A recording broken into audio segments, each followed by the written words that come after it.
All right, good evening, everyone. We apologize for the delay. We're running a little bit behind today. It is 5:30, looks like 8 p.m. On Wednesday, April 17th, 2024. And this meeting of the D.C. State Board of Education will be called to order. The roll will now be called to determine the presence of a quorum. Director Butler, please call the roll. Representative Kelly. Representative Villaflor. Representative Washington. Representative Yarkin. Representative Best. Representative Chang. Present. Representative Goulet. Here. Representative Henderson. Here. Representative O'Leary. Here. Representative Reed. Representative Williams. Here. Representative Patterson. Representative Thompson. Present. Madam President, you have a quorum. All right, a quorum has been determined, and the State Board will now proceed with the business portion of the meeting. Members, we have a draft agenda before us. I actually would like to remove one item from the agenda, but I do want to check and see if there are any other corrections or additions to the agenda.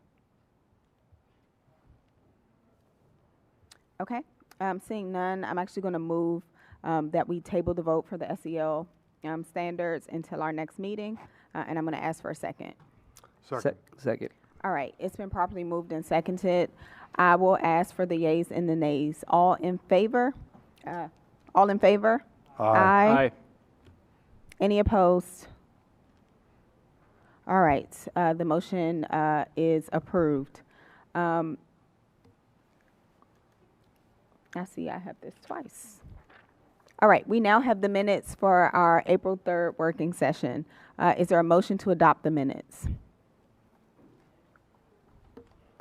So moved. All right, is there a second? Second. The motion has been properly moved and seconded. Is there any discussion? All right, seeing no discussion, the motion is to adopt these minutes. I will ask for the yeas and the nays. All in favor? Aye. Aye. Any opposed? All right, the motion is approved.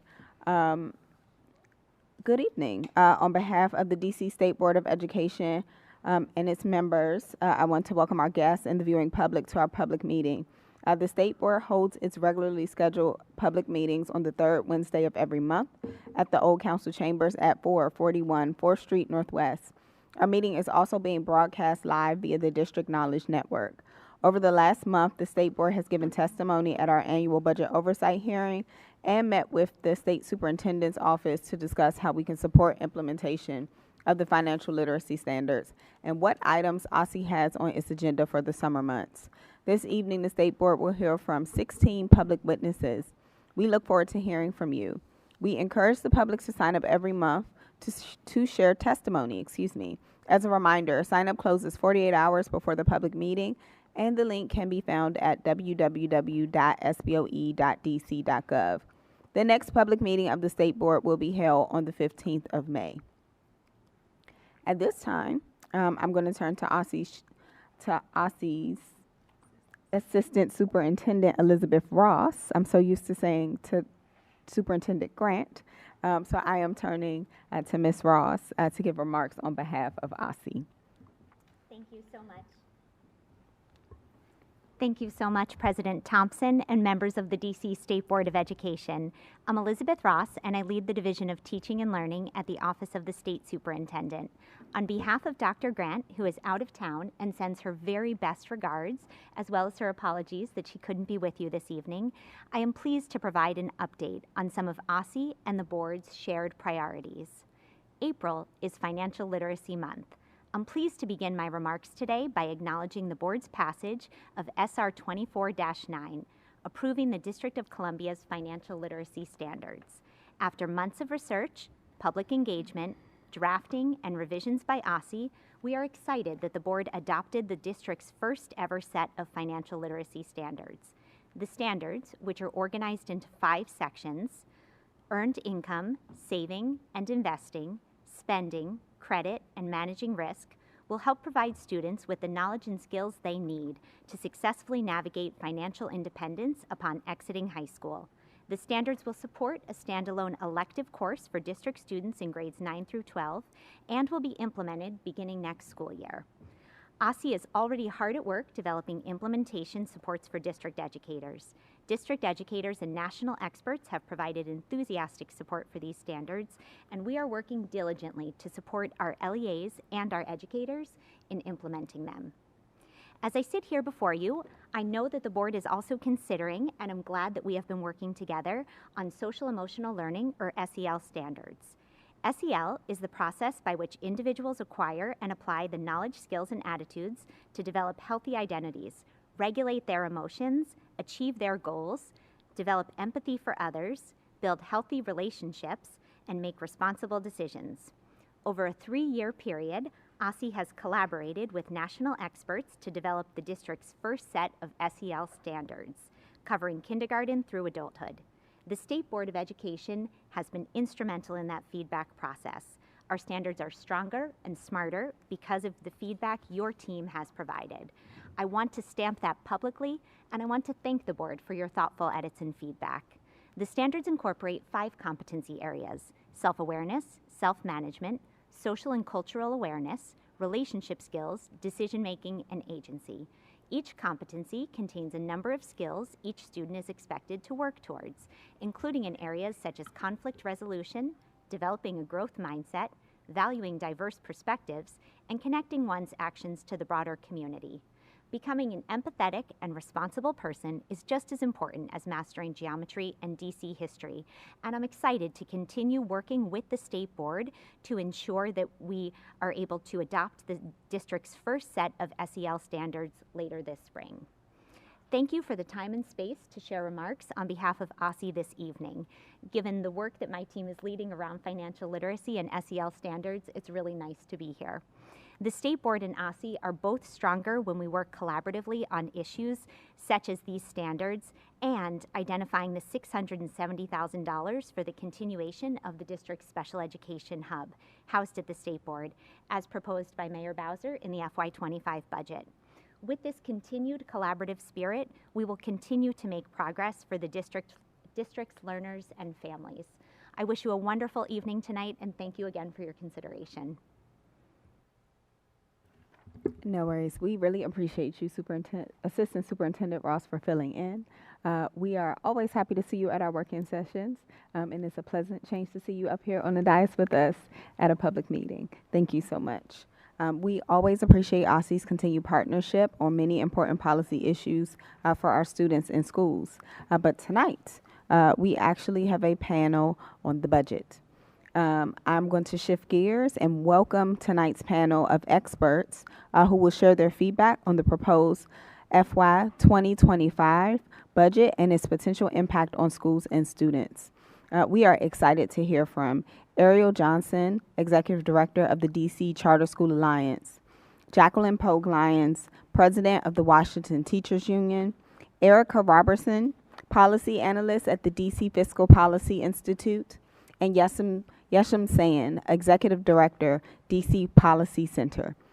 Please come to the table now.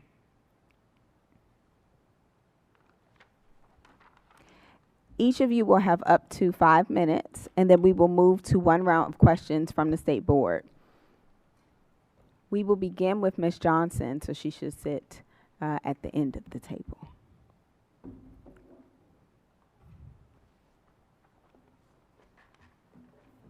And you are welcome to start when you are ready.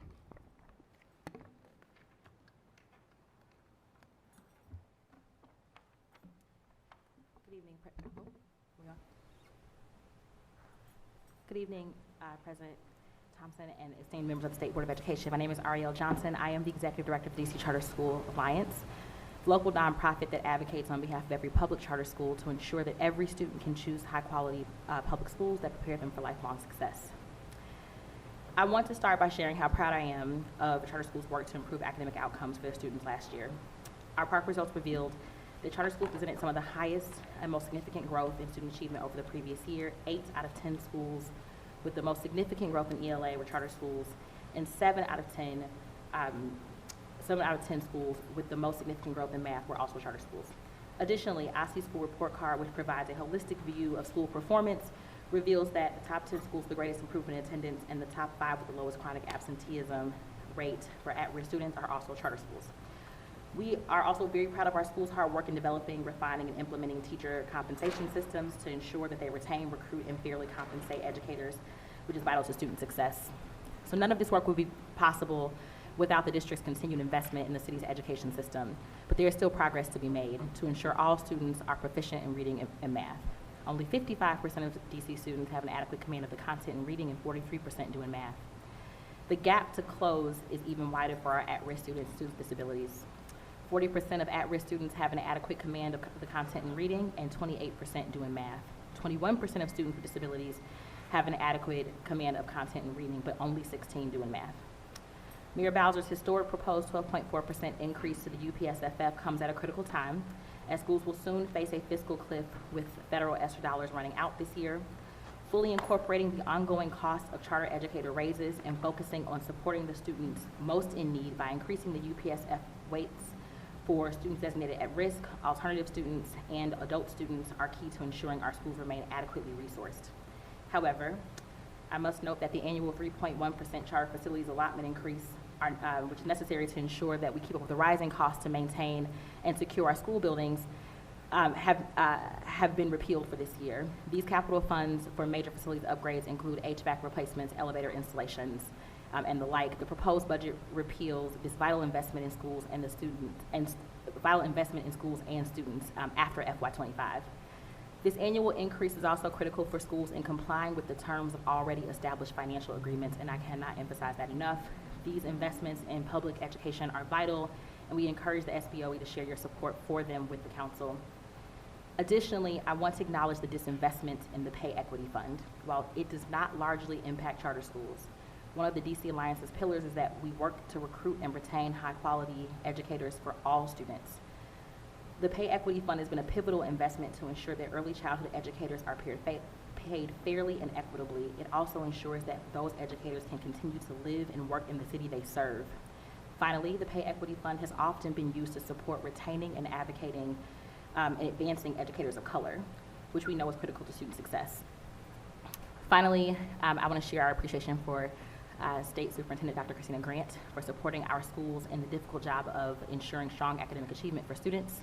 Under Dr. Grant's leadership, OSSE has engaged in crucial work to maintain and improve systems vital to charter schools' improvement strategies, including high-impact tutoring, robust literacy training, and advanced technical center that offers cross-LEA career-focused classes. Ongoing funding for these important initiatives is also critical, and we strongly support the proposal to open a second ATC in Ward 8. We look forward to continuing working closely with OSSE to ensure the ongoing success of those programs. We're grateful for the State Board of Education and the partnership, and we continue to ensure that our schools are providing the best education we possibly can. Thank you for your time and attention. I welcome questions.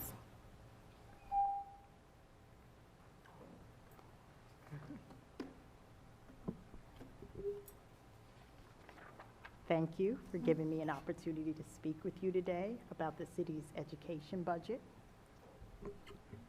Ultimately, we want schools that are adequately staffed and to provide our students with the support and instruction they need to thrive.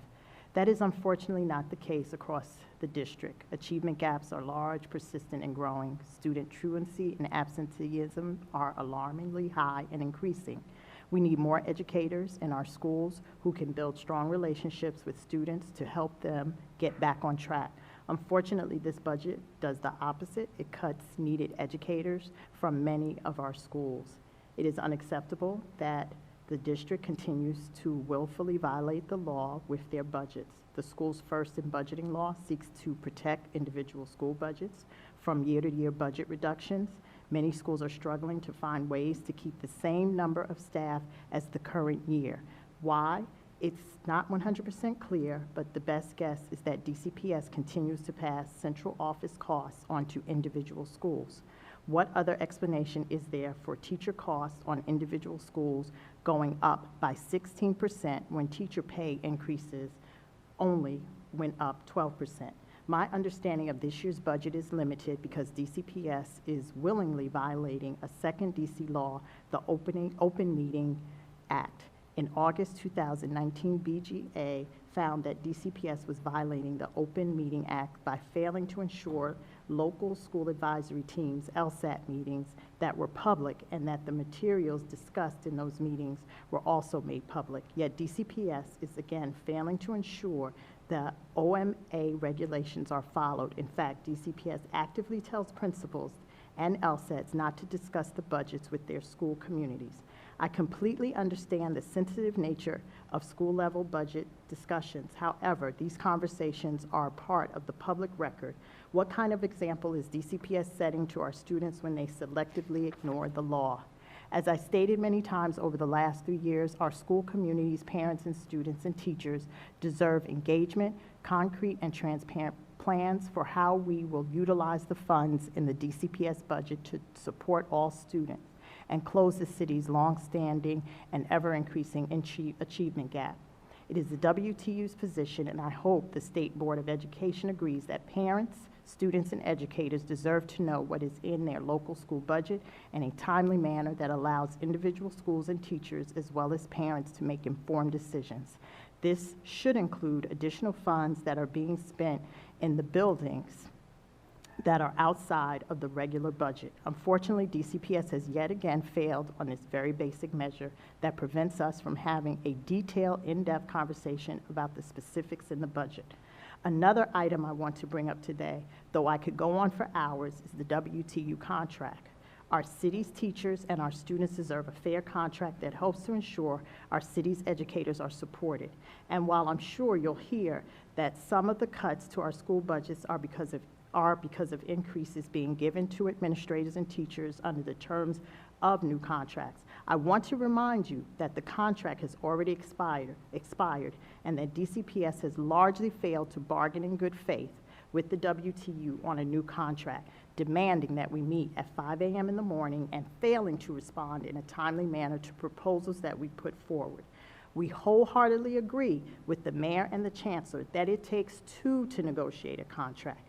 WTU leadership shows up at the table for every negotiating session with the district, while the leader of DCPS only comes to the table sporadically. Unfortunately, it is par for the course that DCPS and the district have a bad habit of signing teacher contracts years after they have expired.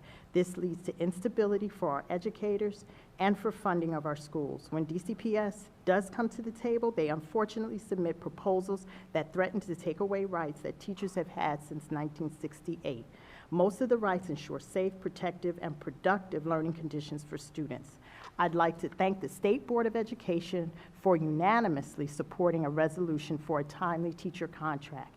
In the past budget cycles now, the WTU has put forward pillars that we believe can help our city close the persistent and stark achievement gaps. This includes targeted investments that, 1, reduce class size, 2, implement co-teaching, teacher and collaborative teaching models to provide students with greater access to certified teachers, 3, support of investment in community schools and CTE programs, and 4, ensure that a librarian is in every school. We've achieved only one of these goals. Certified librarians are in every school.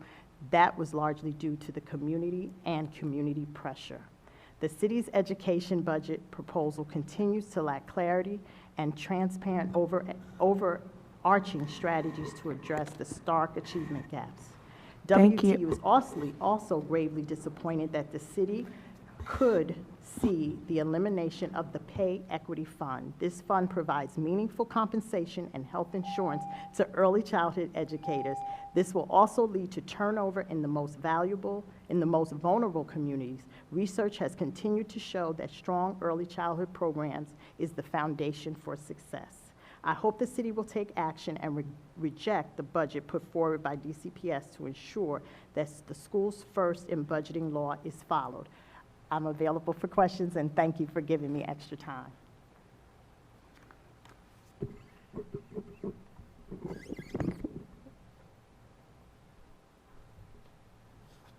Representatives of the State Board and State Board staff, thank you for the opportunity to testify. My name is Erica Robertson, and I'm a policy analyst at the DC Fiscal Policy Institute. Today, I would like to discuss DCFPI's analysis of the fiscal year 2025 submitted DC Public Schools budgets. DCFPI is grateful to the mayor for increasing the UPSFF and continuing to increase investments for at-risk students. But the projected staffing cuts raise concerns for how DCPS will provide an adequate education in FY 2025. Given that schools in wards 5, 7, and 8 serve a majority of Black and brown students and those with low incomes, DCFPI's analysis focuses on these wards.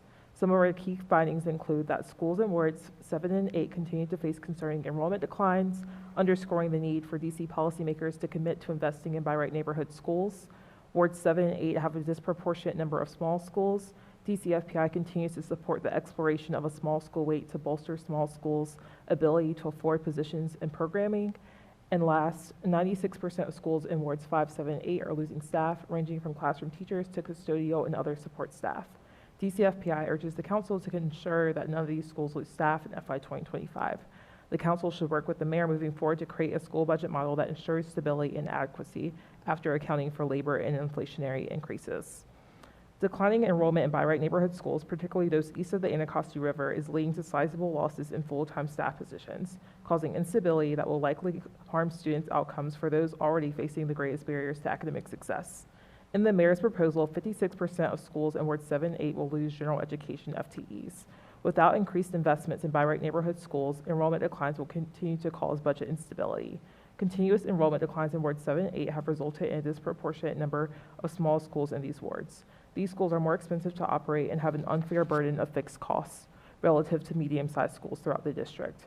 Neighborhood schools that experience enrollment declines underperform academically compared to those with growing enrollments. This may partially be attributed to the burden of administrative costs, which results in less funding for instructional resources, according to the recently published adequacy study by the DME.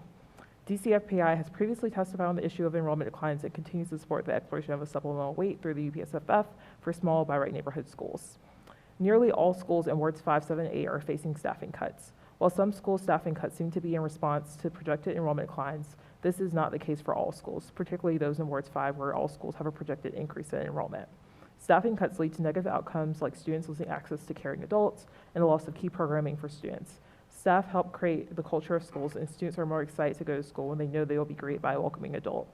The district is currently facing alarming rates of chronic absenteeism, and with the loss of vital staff, such as those who support social and emotional efforts, we risk seeing these rates increase.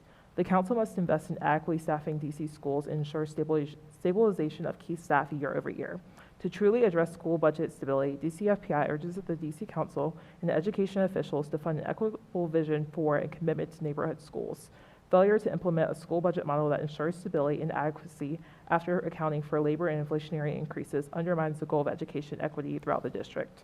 Thank you for the opportunity to testify. I'm happy to answer any questions.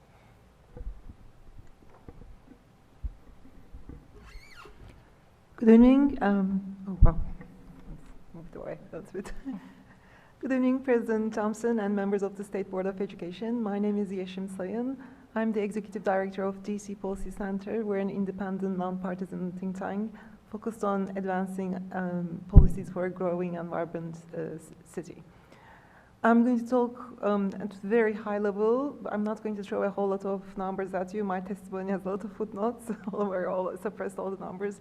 But I want to focus on sort of like the big picture and what I think will be a problem, not just in fiscal year 2025, but years to come as well. As has been mentioned already, the mayor is proposing a historic increase to the per pupil funding formula.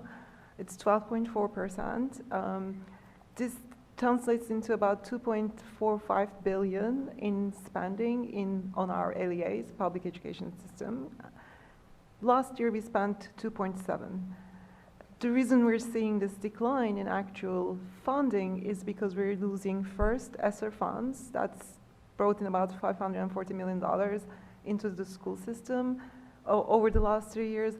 But last year, the DC public schools, LEAs, also received about $190 million in non-formula funds, paying for the teachers' union contract, paying for pay increases for charters, so that's all gone. In February, we published a paper estimating the size of the fiscal cliff to be about 15% of instructional dollars.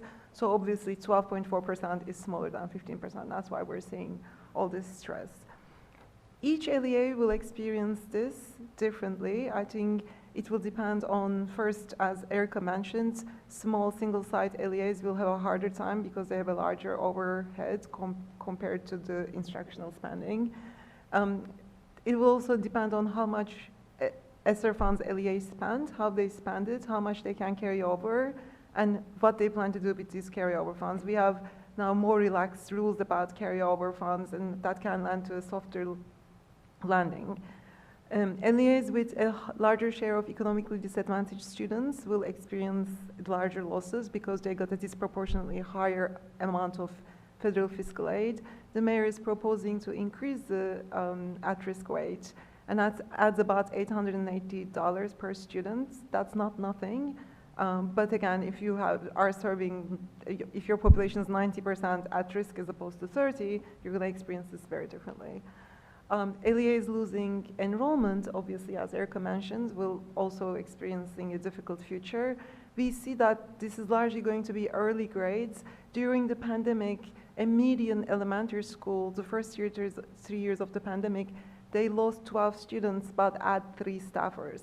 So now they're faced with this staffing commitments they made in the past, and they'll have to do something about it. Between 2019 and 24, our school budgets increased by 56%, and our enrollments grew by 9%. So we threw a lot of money at schools during this time, and then staffing grew by 11%, while enrollment grew by 0.4. So these are all difficult things that now we're asking our schools to solve over a year. Importantly, while the schools are receiving less funding compared to last year, the public education system is coming as kind of a winner in this budget. There are many other programs that experience cuts. Pay Equity Fund is one, but also emergency rental assistance, the circulator program, food stamps, the list goes on and on and on. So there's a lot of pressure on the council to find money for these programs. And I'm not sure, where the remainder of the demands will be on the council's desire list. But here's the part that worries me the most. When you look at our financial plan, we publish a financial plan that lasts for 4 years. Between 2024 and 2025, public education cluster budget is growing by 9%. Part of it is driven by this per pupil funding formula increase.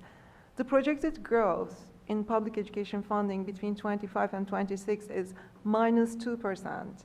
So if the teachers union contract is signed next year, and if it's signed within the terms of the financial plan, that's a 2% decrease in salaries. I don't think that's realistic, but that's what we're committed to right now in our budget. Between 26 and 27, public education cluster budget is growing by 0%. 27 and 28, 0%. So there needs to be a lot of, this year will be hard, but it'll get harder and harder and harder. I'll stop here and take any questions.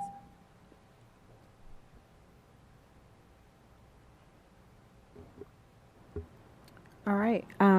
Thank you for all of those testimonies. I'm actually going to turn to Director Butler to call the round of member questions.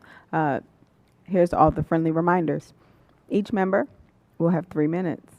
A reminder to members that the 3 minutes includes both the time to ask the question and the panelist's response. Turning to Director Butler now, so she can manage the time for us. Thank you all so much. We will start with Representative Chang. Thank you all. President Polk Lyons, would you elaborate on what you're seeing central office is, how central office is passing costs onto the individual schools? Well, one thing we know is that although teachers did get a 12% raise, and that's shown in the budget, but each school was charged 16%. That's a big difference that's charged to schools. So how do you go from 12 to 16?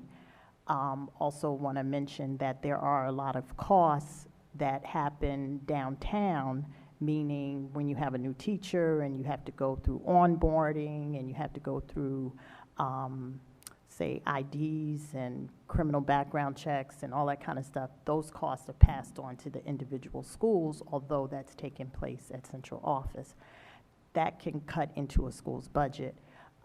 We know that we have about 400 positions, I believe, that need to be cut.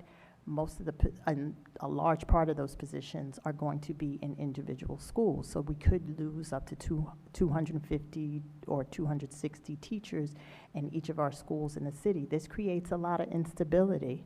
And so my worst fear is that while teachers had to say what they're going to do for next year, April 1st, they made their decision, but those teachers who made their decision to stay could still be faced with losing their jobs, and that creates a lot of instability. It's particularly because we're seeing that a lot of these cuts are going to take place mainly in Ward 8 and Ward 3. And so I don't know any teachers, I keep saying it over and over again, that many of our teachers are in their early 30s who can afford to wait to find out whether they're going to be accessed or not. And so I've had teachers come to me personally and say that in order to have job security, they're looking in districts, they're looking outside the district for jobs. And Ms. Sayin, I hear you explaining very, very clearly, and I appreciate that the formulas and the ways in which the calculations have been tied to enrollment and at risk, et cetera. Would love to hear in 30 seconds your proposal on, where would you change to what you described to make it better? I think it's really important for us to really invest resources in understanding what works and what doesn't. Even though we spent a lot on public schools and that was necessary, we're seeing academic outcomes not improving. So what works in changing academic outcomes? How can we understand better the underlying causes of chronic absenteeism? Things like that. It will have to be program evaluation and sharing. Representative Goulet. Well, thank you all for joining us tonight and for sharing your expertise with us. I really appreciate that. I mean, we really do have an all-star panel up here of people who know education budget in DC. So I want to thank you all for being here tonight. For me, I think I'm going to focus on the teacher issue because I think that is what's driving this right now. And it's really frustrating because I've seen a lot of contracts negotiated, and typically the head of the agency or the deputy mayor will kick those negotiations off, will be a leader in those and kind of setting the tone, working with the president of the union.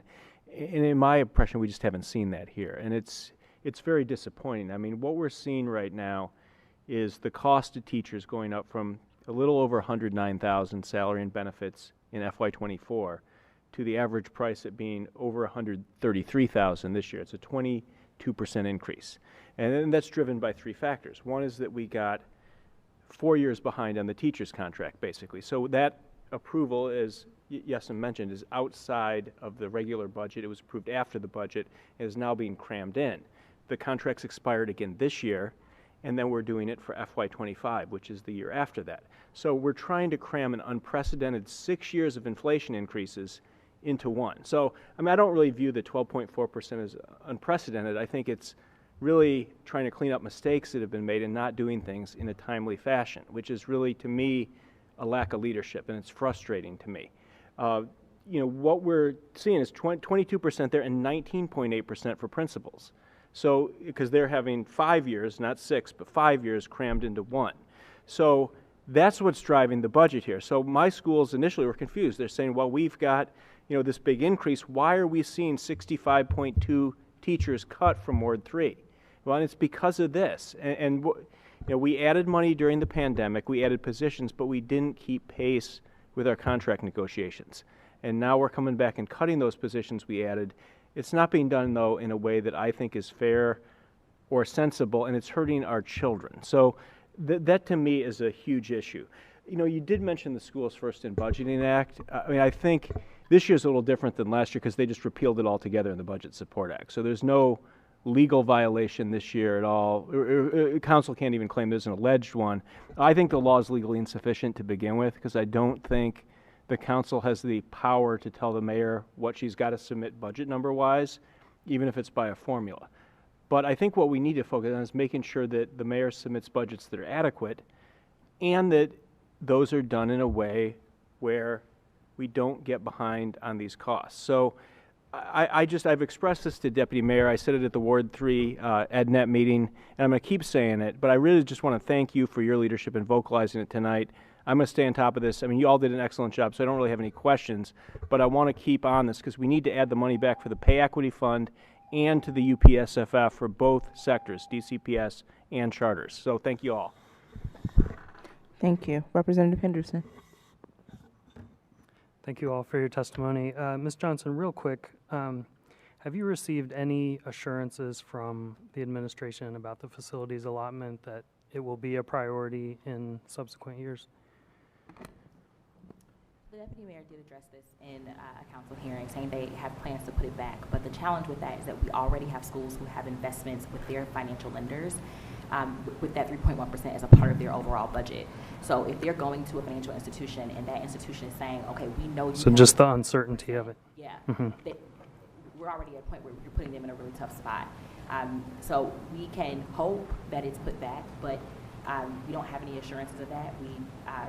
And we're going to continue to advocate for that, but there's been no guarantees. Got it. Thank you.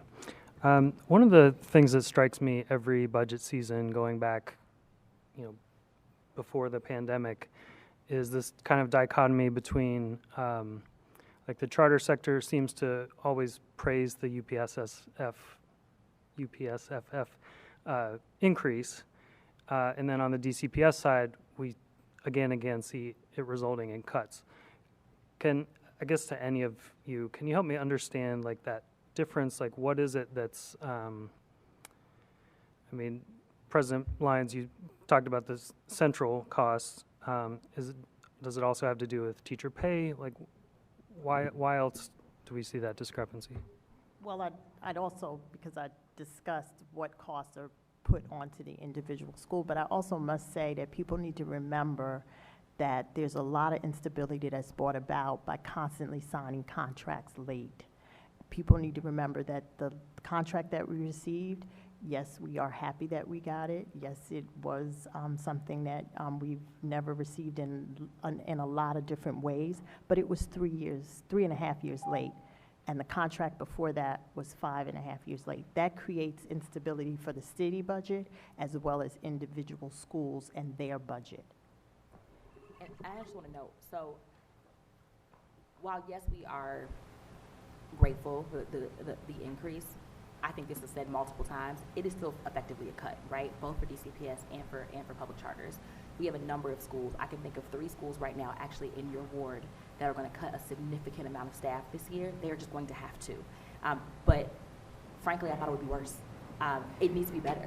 We were not expecting, so that I think our it's not necessarily praise, it's acknowledgement of like, thank you for doing what you're supposed to be doing. That's helpful because like it's, eventually we do end up seeing the school by school DCPS budgets, and so we can kind of see exactly what happened.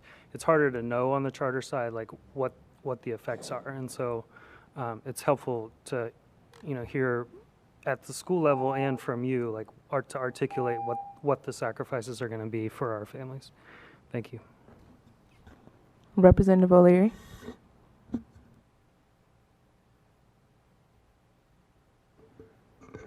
Can you all move up to the mic when you're talking, please?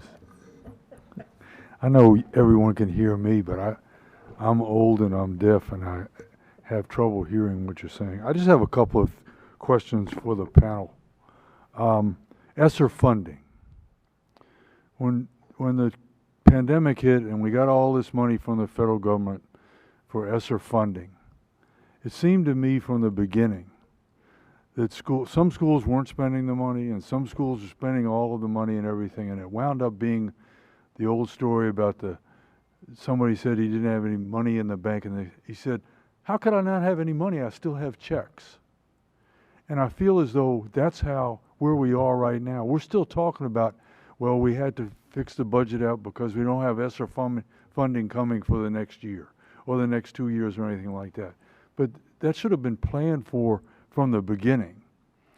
The other two things, I've been hearing from schools that there are a lot of positions being taken away from the schools, and assistant principals are being added in those positions. Rather than having coaches or having all these other things, they're having assistant principals. Does that mean that they're being paid assistant principals? That seems like they're getting raises within the buildings. Just, I'd like you to comment on that. And the third thing has to do with the contract. Now, I know that there's no negotiation. The negotiations are happening, but there's no negotiation. And I hope that your work with the council, the city council, will force the mayor to understand the importance of this teacher contract. Okay, I'll stop. I can briefly talk about the ESSER funds. So this was commitments over 4 years to address the immediate needs after the pandemic. The schools that report spending ESSER funds on personnel is about 29%, but that's largely skewed by DCPS, which accounts for more than half the ESSER funds and only spend 3% on personnel. So charter schools hired a lot of additional staff. It's one thing to have money for 1 year. They had the money for 3 years, so a 3-year commitment makes sense, but now it's the end of that 3 years. Additionally, leftover ESSER funds can be spent over the next 2 years on anything, pretty much anything except for salaries. So there is some room to continue professional development contracts, tutoring contracts, things like this. But it wasn't temporary, like we had the money for a year. We had it for 3 years, so that was the decision. Yeah, it just seemed to me to be like throwing money away kind of thing. Thank you very much. Representative Williams? Thank you all for being here, and I deeply appreciate your collective expertise. I have questions for all of you, so I'm going to go kind of quickly, and if you can just answer in something somewhat efficient. So, Ms. Sayin, you had said that the education budget is not expected to grow in coming years. So, like, is that primarily because of enrollment, or what factors most contribute to that? It's basically primarily because of how much revenue is growing. The financial plan is essentially figuring out what the spending should look like so we live within our means. Over the next 4 years, we actually still don't live within our means. We have $2.3 billion of one-time money balancing our budget. Even with that, overall budget is never going to grow by more than 2% unless things change dramatically. Yeah. And education path is the one that I described to you. This is not policy decisions. This is just what today's policy decisions are imposing us given the future revenue path. And I understand that. Ms. Rosen, you had mentioned a lot of kind of tweaks to the funding formula to get us to like a functional, sustainable budget model. Given the context that we're in, right, and being in a school as a teacher every day, like we need those positions, right? Students need those positions. Like having extra hands on deck helps drive outcomes. Is a functional, sustainable budget even possible?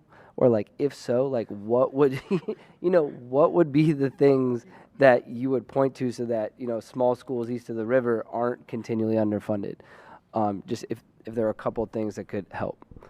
Yeah, no, I think that's a really great question. One thing in terms of the small school piece, I think we have some upcoming research coming out about that, and one thing that we're exploring is like this idea of a small school weight through the UPSFF to help really make sure that a school that continues to see these enrollment declines year over year doesn't feel this burden that they continue to feel because of enrollment challenges. And then I think generally just having more conversations with principals and educators is really going to help just make sure that we do have the resources and the things that schools really do need, and we're not just making decisions from a bird's eye view. We're really talking to the people who are going to be most affected by the budget model. Thank you. President Lyons, the lack of transparency in the budget for the LSATs is deeply troubling to me. I'm interested in kind of talking to you more about seeing how we can get council or push for some type of oversight on that, because it's frustrating that every year schools have so little time to react and that we don't know where the money is going, and it's just hard to really get things done. But because I only have 15 seconds left, Ms. Johnson, you had said that certain charter schools are showing a lot of growth in ELA. Are there particular one or two things that, like, outside of just test prep, that you think are contributing to those gains? I do, and I do not have enough time to tell you. Yeah. I have a whole document that will give you what our top schools and why they're seeing their success and their growth rate. It's more than just test prep. I can get an email to you. Thanks. President Thompson? I think I have two things I'm trying to wrap my head around. One, the Deputy Mayor for Public Education did finally release the adequacy study. I'm curious how you think what's in this budget as proposed squares against the recommendations from the adequacy study. And two, well, I'll ask that first.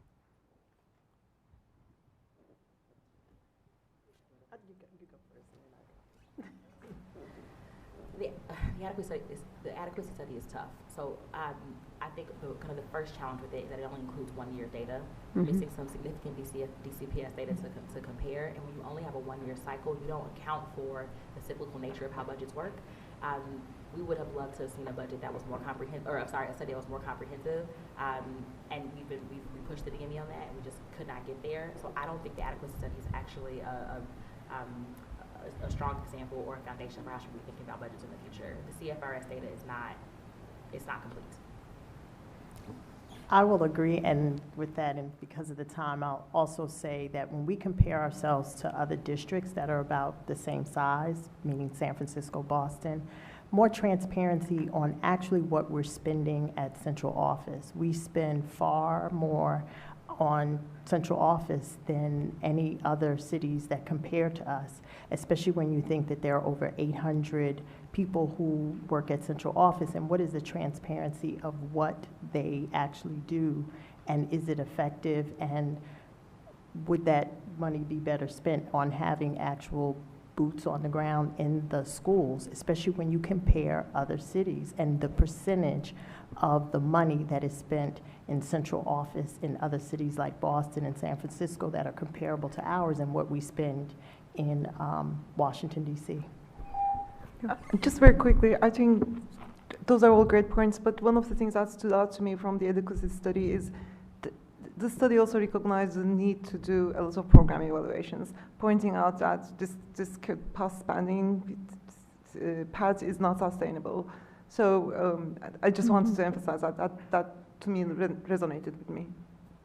One last thing on the adequacy study. I think one actually good recommendation out of the adequacy study was that they recommended to have transparency on the at-risk funds and have it centralized. And I think that is something that we really should take up as a district, because we really want to support those students, and we know that those are students who are furthest from opportunity. And so we need to know how we're spending that money so that we can best spend it in the future and see what's effective right now. Thank you. I will note, we did have one of our student representatives join us. I also got a request for a lightning round of member questions since we have lighter attendance today. I'm going to look to members to see if that is something they would like to observe for this panel, given we have less people asking questions. But I'm going to come, I'm going to trying to get a sense. Give me a thumbs up, give me a motion. I'm thinking 2.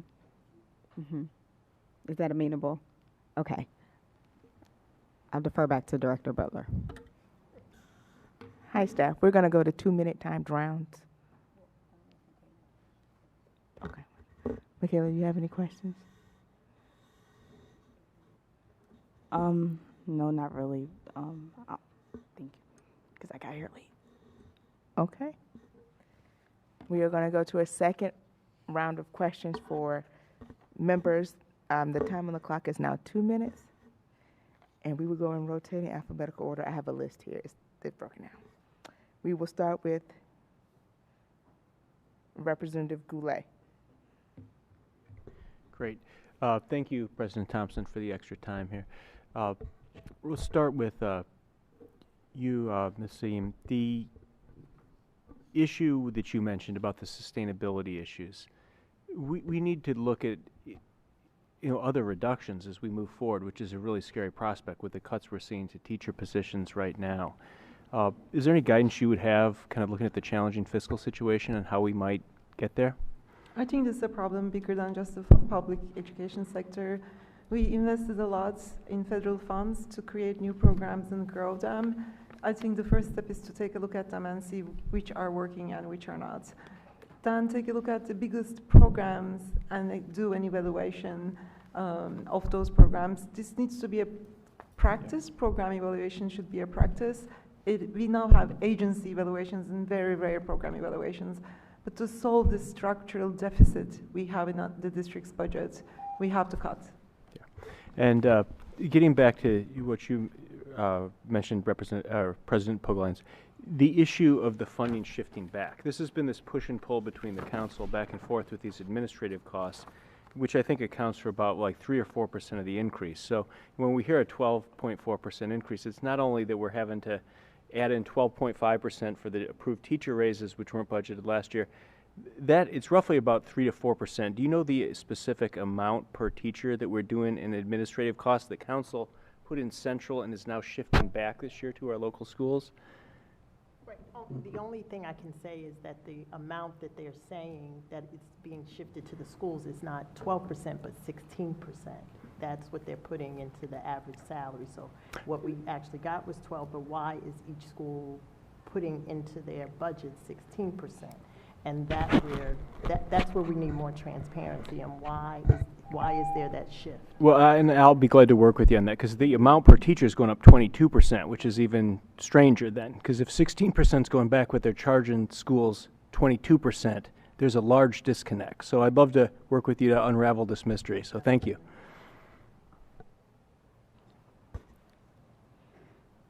Representative Henderson. Ms. Sayin, I completely agree with you about program evaluation. We need to seek the evidence and follow it.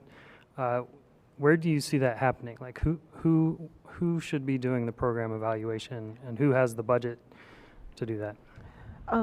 So a very promising example is what's happening with the education to employment database. So that can tell us the return on our investment, really. Right now we see only 8 students out of 100 that start 9th grade together finish college within 4 to 6 years. That's a low return. Another example recently was the evaluation of the high impact tutoring. I haven't seen the full results yet, but the preliminary results suggested that it's helping solve even if it's a little bit chronic absenteeism problem.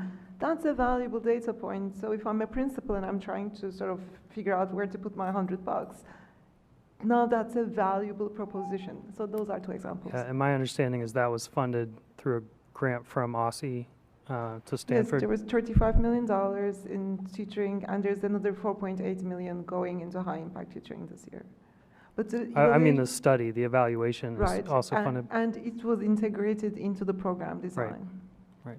The lab at DC, for example, is another place that can do more of this stuff. Okay. Ms. Robertson, what do you see in terms of like the overall picture of DC's budget? Is there a way for education to take a bigger part of the pie, or do we just need to expand the pie?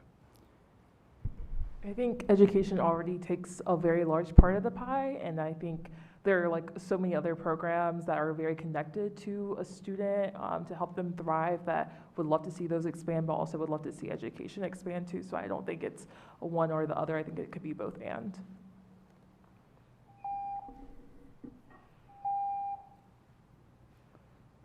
Thank you. Representative O'Leary. I would like y'all to talk about the Pay Equity Fund. I don't understand how the mayor can get rid of that money for early childhood workers. What can we do to force her to reconsider?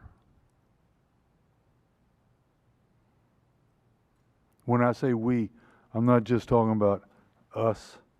I'm talking about us, the members of this community. I'm I'm just having a hard time wrapping my head around how you can, knowing that there's a shortage in education just all over. I know what we're facing in the public schools. It's even worse for our early childhood and daycare programs.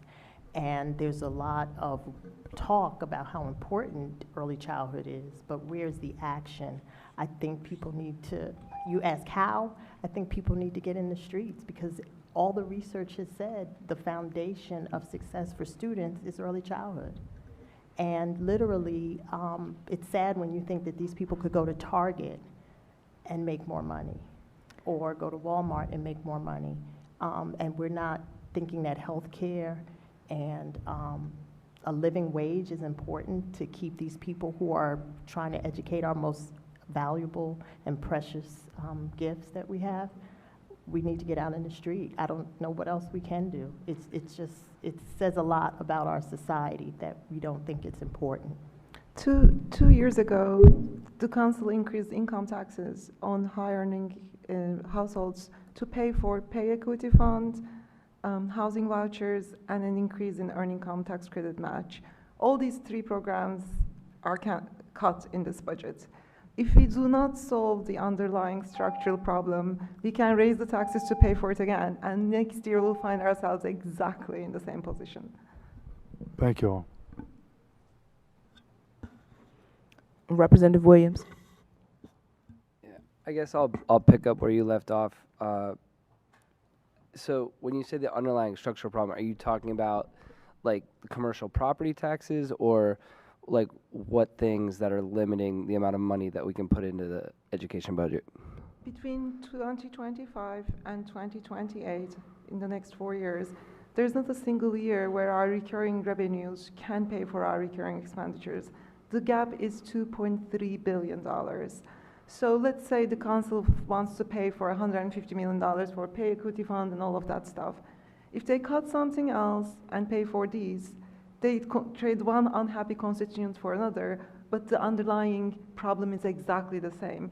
If they raise taxes and pay for this stuff, we have a higher tax burden, but the underlying problem is exactly the same. If they dip into reserves and pay for this stuff, we have less flexibility in when we go to the bond market, and the underlying problem is exactly the same. The only way out of this is if miraculously revenues grow by 5 to 8% in the next 4 years, which is not going to happen, or if we cut.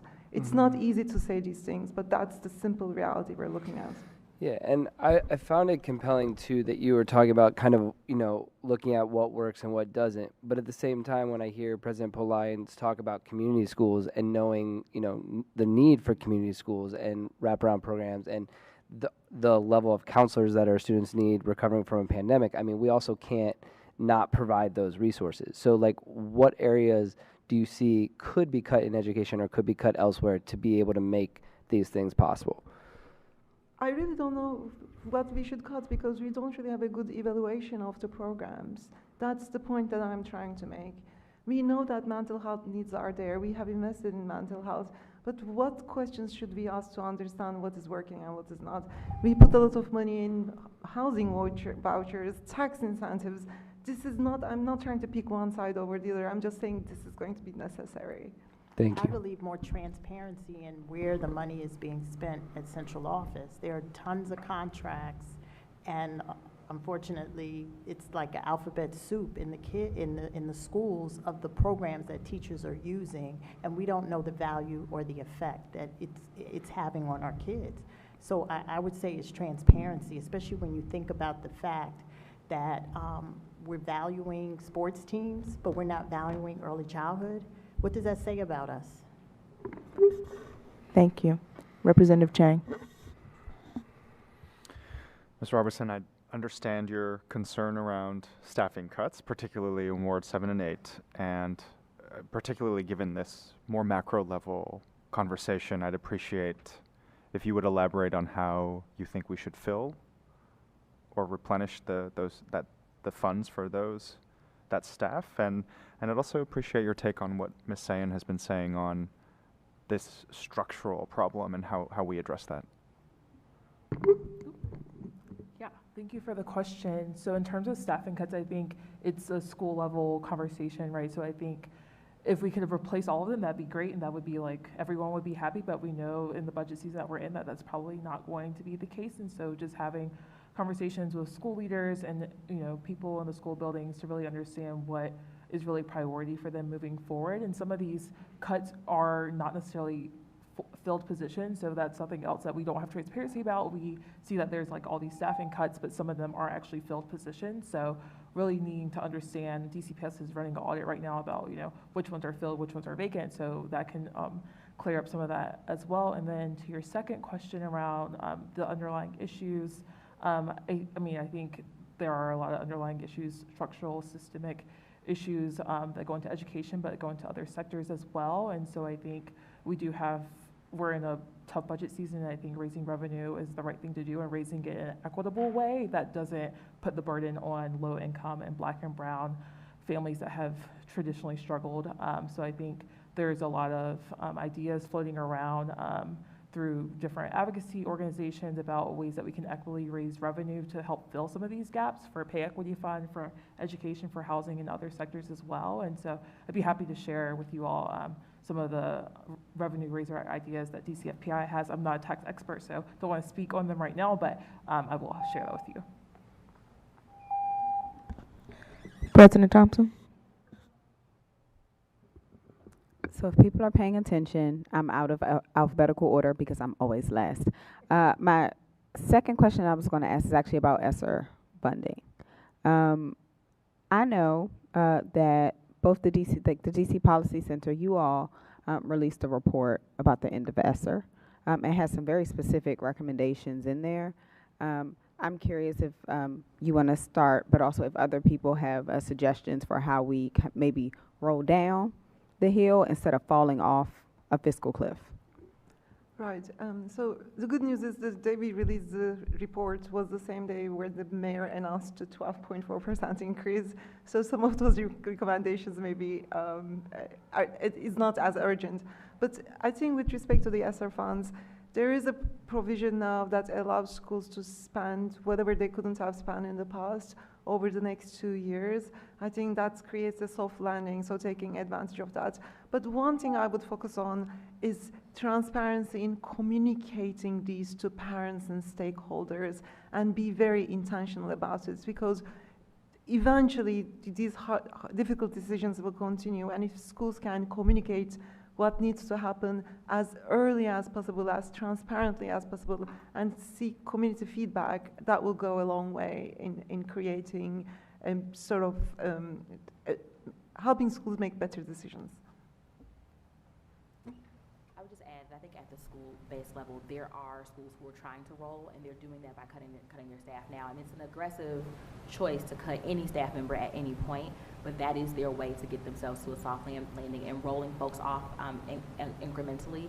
Those folks who were brought in because with those extra dollars, a lot of them were told at the beginning when they got hired, like, this may not be a permanent position if we can't find it, and that's coming to pass, which is really unfortunate, but that is their way. The other thing I'll note, we get a lot of pushback for having reserves. This is where those reserves are really coming in handy. We have a number of schools, I know I'm sorry, I'm over time. You know, a number of schools who are utilizing those, and grateful that we have a little bit of a cushion for that reason. And that's only because financial institutions require them to do so when they go for traditional lending.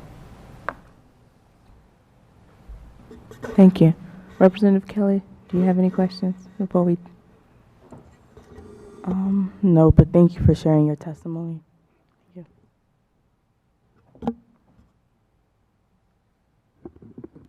Okay, I want to thank our expert panelists again for your thoughts and suggestions and lending us your expertise this evening for not one but 2 rounds of questions. We do normally take a recess now. It is 6:40, so the State Board will recess for 5 minutes. Let's be back at 6:45 for public witnesses. Thank you. Thank you.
Dale's coming tomorrow, so maybe I could work with them to.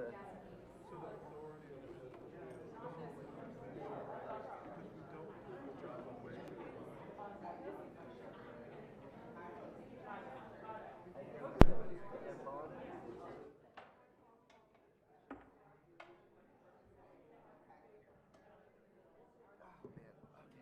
This is so unflattering.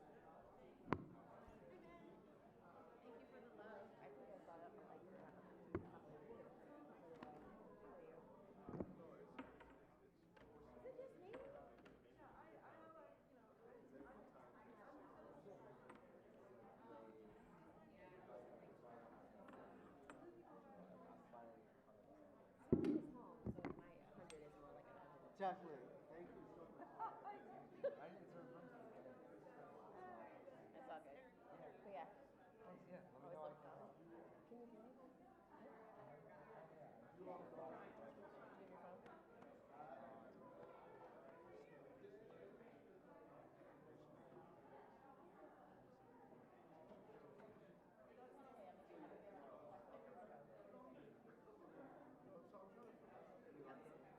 Yep. How'd you know? I figured it's easier for you. And look at Bridget. She's cute.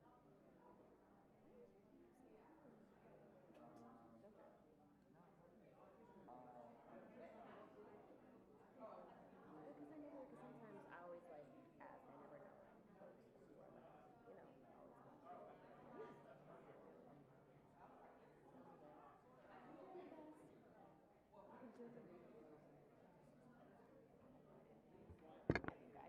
All right, members, this is a 1 minute warning. 1 minute warning.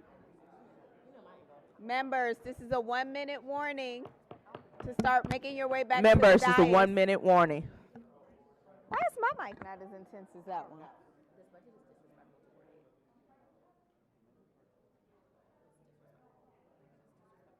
All right, let me go say hi to everybody.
Okay, I'm going to start to transition us to public testimony because everyone will want to go home at a certain point. We hear public testimony at every public meeting, and your comments become part of our official record. If you would like to speak at a future public meeting, please sign up on our website at sboe.dc.gov or contact our staff by email at sboe@dc.gov or by phone at 202-741-0888. Tonight, we have 16 witnesses who submitted public testimony. We will hear from those in attendance in a panel format, and you will be broken up into groups of 4. Each witness will have up to 3 minutes to provide comments. Please note that you must use one of the microphones at the table, which is already on. The timer lights on the table will be green for the first 2.5 minutes, yellow for the last 30 seconds, and red once the 3 minutes have lapsed. After our public witnesses speak, we will pause for questions from board members. Members will have 3 minutes for questions for our public witnesses, and this is the same friendly reminder. Those minutes include both the question or comment from the member and the answer. Director Butler will call the public witnesses and announce the question rounds. She will assist with timing to ensure our witnesses and board members stay within their allotted time. Director Butler, you may ask the first public witnesses to come to the table. Thank you so much. Joelle Barksdale, Olivia Chase, Kenya Johnson, Andre Ina.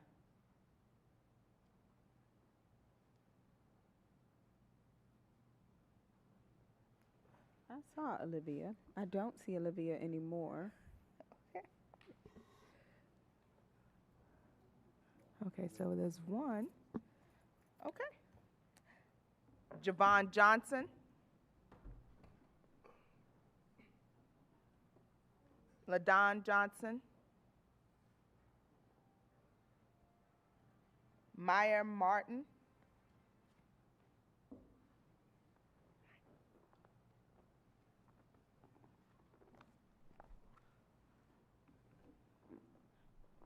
We will start here on the end with you, sir, and then work our way down. The mics are already on, just speak into the mic. Thank you. Good afternoon, members of DC State Board of Education. I'm Andre Ina, CEO of Third Eye Education Analytics, where we utilize academic data to provide students and teachers and all educators with actionable insights to help students thrive. I've also had a decade of experience in the classroom working with students and teachers in math across several domains: special education, general education, response to intervention, to name a few. And I'm currently an academic data specialist. Today I'm here as a civic leader with Education Reform Now Advocacy DC, fighting for a just and equitable education for all students, to discuss improving student achievement in math education and the appropriate use of AI to support our teachers and students. Funding will be required for implementing a statewide math AI plan, and I encourage our state board members to engage with DC Council to provide the estimated $300,000 needed to fund these initiatives. ERNA DC has underscored several key insights highlighting an imperative to enhance our approach to math education, provide a statewide approach to improving math as we have done with reading. ESSER funds and grants that support high-impact tutoring and other evidence-based programs will come to an end soon. Students in DC are performing noticeably worse in math. In mathematics, 78% of DC public school students failed to meet expectations last year. This is a concern for their future and not just about missed lessons. It's imperative that we establish a task force of local and national experts to develop a statewide strategy for improving math instruction for K to 8th students. So this math strategy can have a few components here. A math task force. Establishing a math task force that supervises and advances math instruction is the first step to a statewide plan. Then a custom curriculum development and coaching. So looking at schools on a school-to-school basis and helping schools develop their curriculum based on their students. And finally, for families, an RTI framework to support an ecosystem around each student and engage families with the educational process.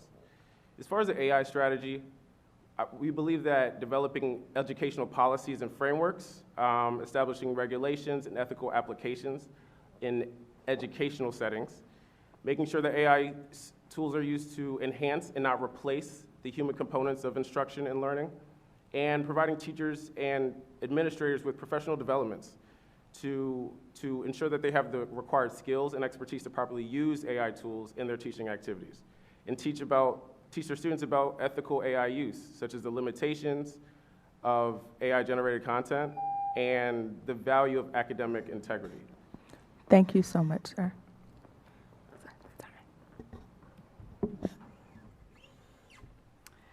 Good evening, members of the State Board of Education and SBOE staff. My name is Maya Martin Cadogan. I'm the Award 4 resident, the founder and executive director of PAVE, which stands for Parents Amplifying Voice in Education, and the parent of a 16-month-old seventh-generation Washingtonian. I want to thank the SBOE for your consistent engagement with PAVE families through your public meetings, your individual meet and greets, events in the community, and on social media. We're especially grateful for the option to testify in person at the monthly meetings. It gets us so much further with more robust dialogue and more meaningful relationship building. And we've had 18 parents testify over the past school year, and all of them spoke to how they felt heard by SBOE representatives. So thank you all. Today I'm testifying on PAVE's Glows and Grows on from the proposed FY25 budget.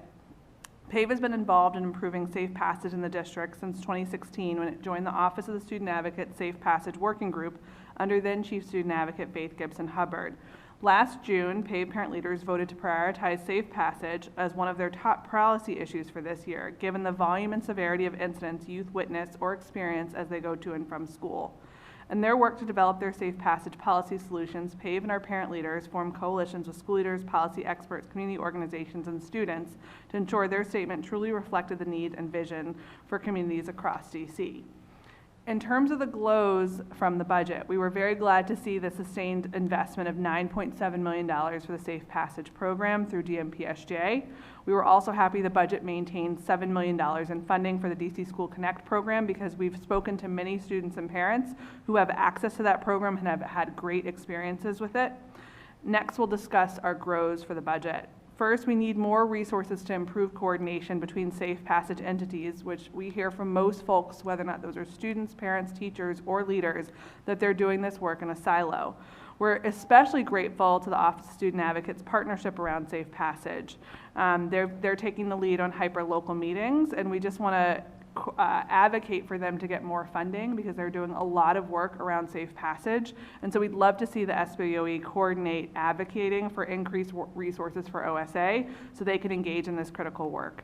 Second, we really want to highlight we'd love to see targeted investments in youth-only WMATA buses and Metro cars with safety personnel on them. As a Ward 4 resident and a longtime Washingtonian, we all know the bus that goes from Shepherd Park over to Deal and Wilson that takes only students, and what we'd love to see is equity across the city for students to be able to have access to rides like that.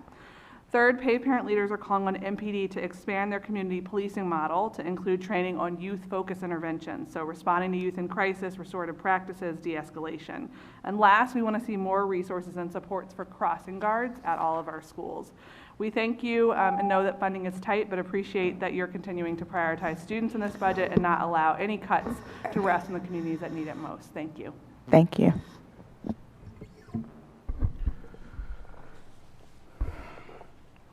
Good evening, State Board of Education members. My name is Javon Johnson. I am a site coordinator with Communities and Schools of the nation's capital.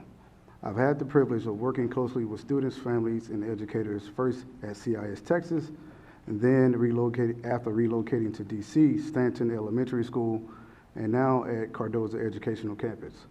Communities and Schools of the nation's capital is a local affiliate that stands out as a beacon of hope for our DC communities. Our mission is to surround students with a community of support, empowering them to stay in school and achieve in life. Our model is unique because it seamlessly integrates within both schools and the community.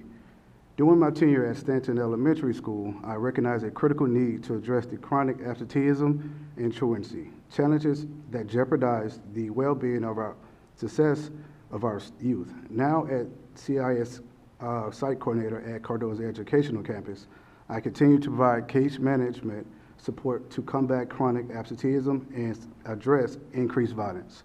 I've witnessed families who are afraid to send their children to school because of neighborhood violence. I've seen the fear in these students' eyes as they play on the playgrounds and hear gunshots, and they are basically locked down for the remainder of their instructional day. My approach to tackling these challenges begins with family engagement. By building strong partnerships with families, we create a supportive network that encourages regular attendance and active participation. We cultivate a non-judgmental space where students can feel safe. One of my targeted strategies was addressing the basic needs for clean clothes. While seemingly minor, it significantly reduced chronic absenteeism and improved our ISA NC attendance by 10%. Students often skip school because they were teased for having dirty clothes or smelling clothes, which sometimes escalated into fights during school, after school. To address these crises, I took action. With funding from CIS Community Schools Grant, I purchased and installed a washer and dryer at Stanton Elementary. Students can now bring their unclean clothes to school anonymously to be washed. Notably, attendance improved when my case management students could access washing machine and other basic needs that I provide, like hygiene kits. 100% of my case management students were promoted to the next grade. Through targeted integrated interventions, mentorship programs, and community partnerships, we created a safe environment where students can stay in school and overcome the barriers of learning. I remain committed to serving the families of CIS Nation's CAP because I witnessed firsthand the academic behavior, also the coursework challenges they face. My motto has remained the same since I started in this field: each one teach one. Thank you for allowing me to testify.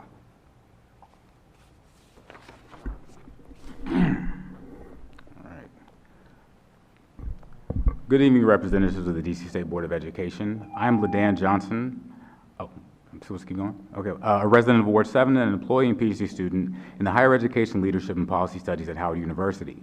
As a civic leader for education reform, now Advocacy DC, I advocate for equitable educational opportunities in Washington, DC. Tonight, I'm here to support expanding dual enrollment and early college opportunities for our students. In my current role as the Student Affairs Specialist for the College of Engineering and Architecture and Advisor for Computer Science at Howard University, I find access to early college through dual enrollment increases persistence for students pursuing higher education. This is true for many of the students who I advised in the computer science program who participated in dual enrollment prior to enrolling at Howard. While dual enrollment and early college opportunities are important, access to dual enrollment in early college programs is critical to address the stagnant college participation rates and the socioeconomic disparities in educational attainment in Washington, D.C.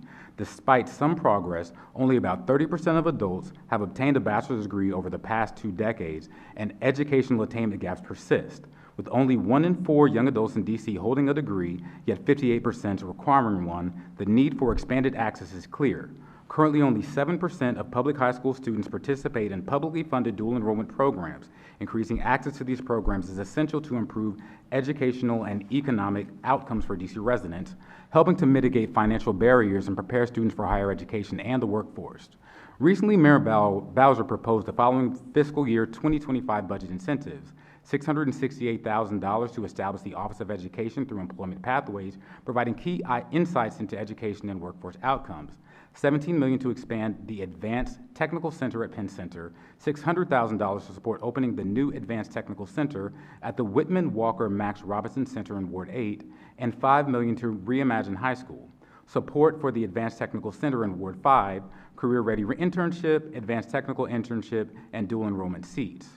Our asks are: we urge the DC State Board of Education and the Office of the State Superintendent of Education to build on the efforts by taking decisive action to enhance program marketing efforts, to provide robust data collection on student outcomes, develop strategies for expanding in-person cohort-based dual enrollment programs, especially for students facing significant barriers, incentivize employers to hire students in high-demand wage and high-wage careers, My experiences in education policy and practice have deepened my commitment to addressing challenges in the American educational landscape, advocating for diversity and eliminating inequitable practices. Thank you for considering these crucial steps towards a more inclusive and equitable education system in Washington, D.C. Thank you for your attention to this important matter. Thank you all for your testimonies this evening. At this time, we're going to call a round of member questions, starting with our student member, Representative Kelly. Okay, hello. Thank you guys for your testimonies. My only question is about like the math systems. How do you feel like it can be improved because it's so complex? And do you feel like it's the students that's the problem or the curriculum? I'm sorry, what was the last part of your question? Do you feel like it's the students that's the problem or the math curriculum? Oh, is it the students' testing problem or the curriculum? Mm-hmm. That's why at a point I actually brought up the ability to customize our curriculums per school. Now that requires a math coach. It requires certain trainings from teachers that teachers will need to be able to go a bit beyond what the curriculum just dictates. I think we've seen at times where there's a curriculum, but it's not a perfect fit for each school. So having the ability to tweak that curriculum requires a certain level of expertise, because a certain level of expertise went into creating the curriculum. So you don't want to just do that frivolously, but having the people in the building, and then that's what I mean, I think personnel or the technology to do so, I think is what we should probably focus on the most. Thank you.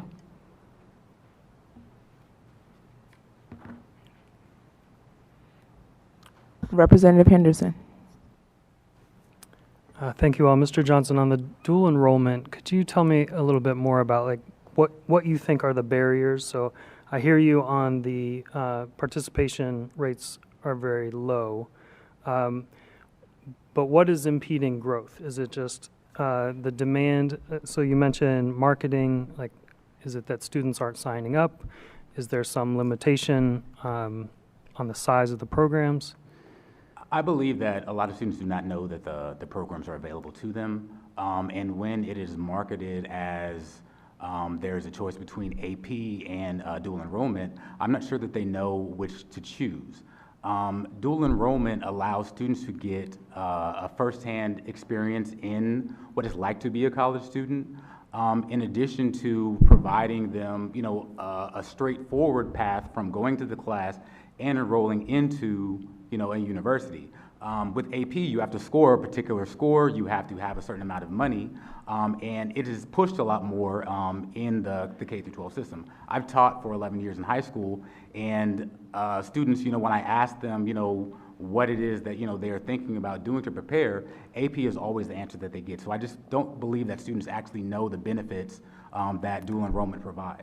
And so where would that happen? And who would be conveying that message? I believe it should be, it's a lot of the maybe the counselors, the internal facing inside of the schools, actually, telling the students that this is available to them.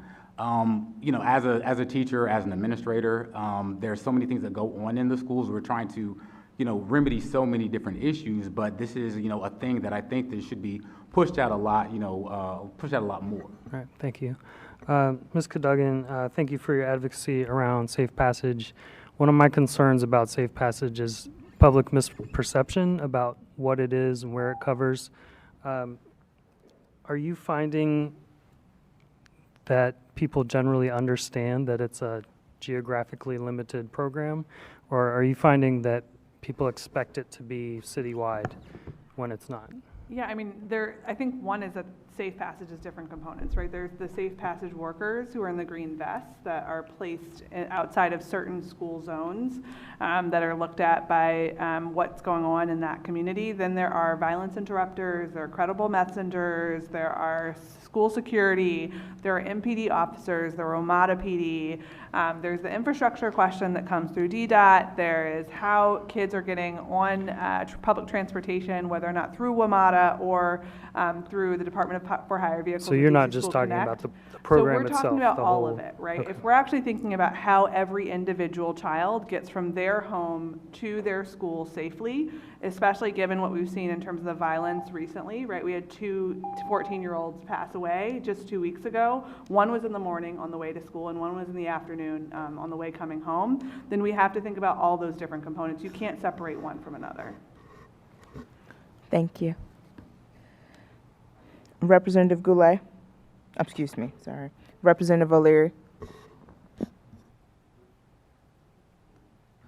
Representative O'Leary. I have a couple of questions. AI. I know a little teeny bit about AI. That's about how much I know. You talking about math and AI, and you mentioned about reading, that you had some programs with reading and it worked. How much money does this involve? Because as we were talking earlier about the mayor's budget, there's no money for anything. And it seems to me as though this kind of a program, although valuable, runs right into a wall. Well, from what our estimates are, this program that involves also a task force that would help us further allocate those type of funds would estimated be $300,000. And that's what the estimate is. Now, in terms of what we've seen with reading, we had a statewide approach to reading. And I think we're already starting to see some promise from that. We have educators that are. Okay, because I've got a couple other questions, Go but that answers my question about the money. Okay. Okay. When we're talking about safe passage,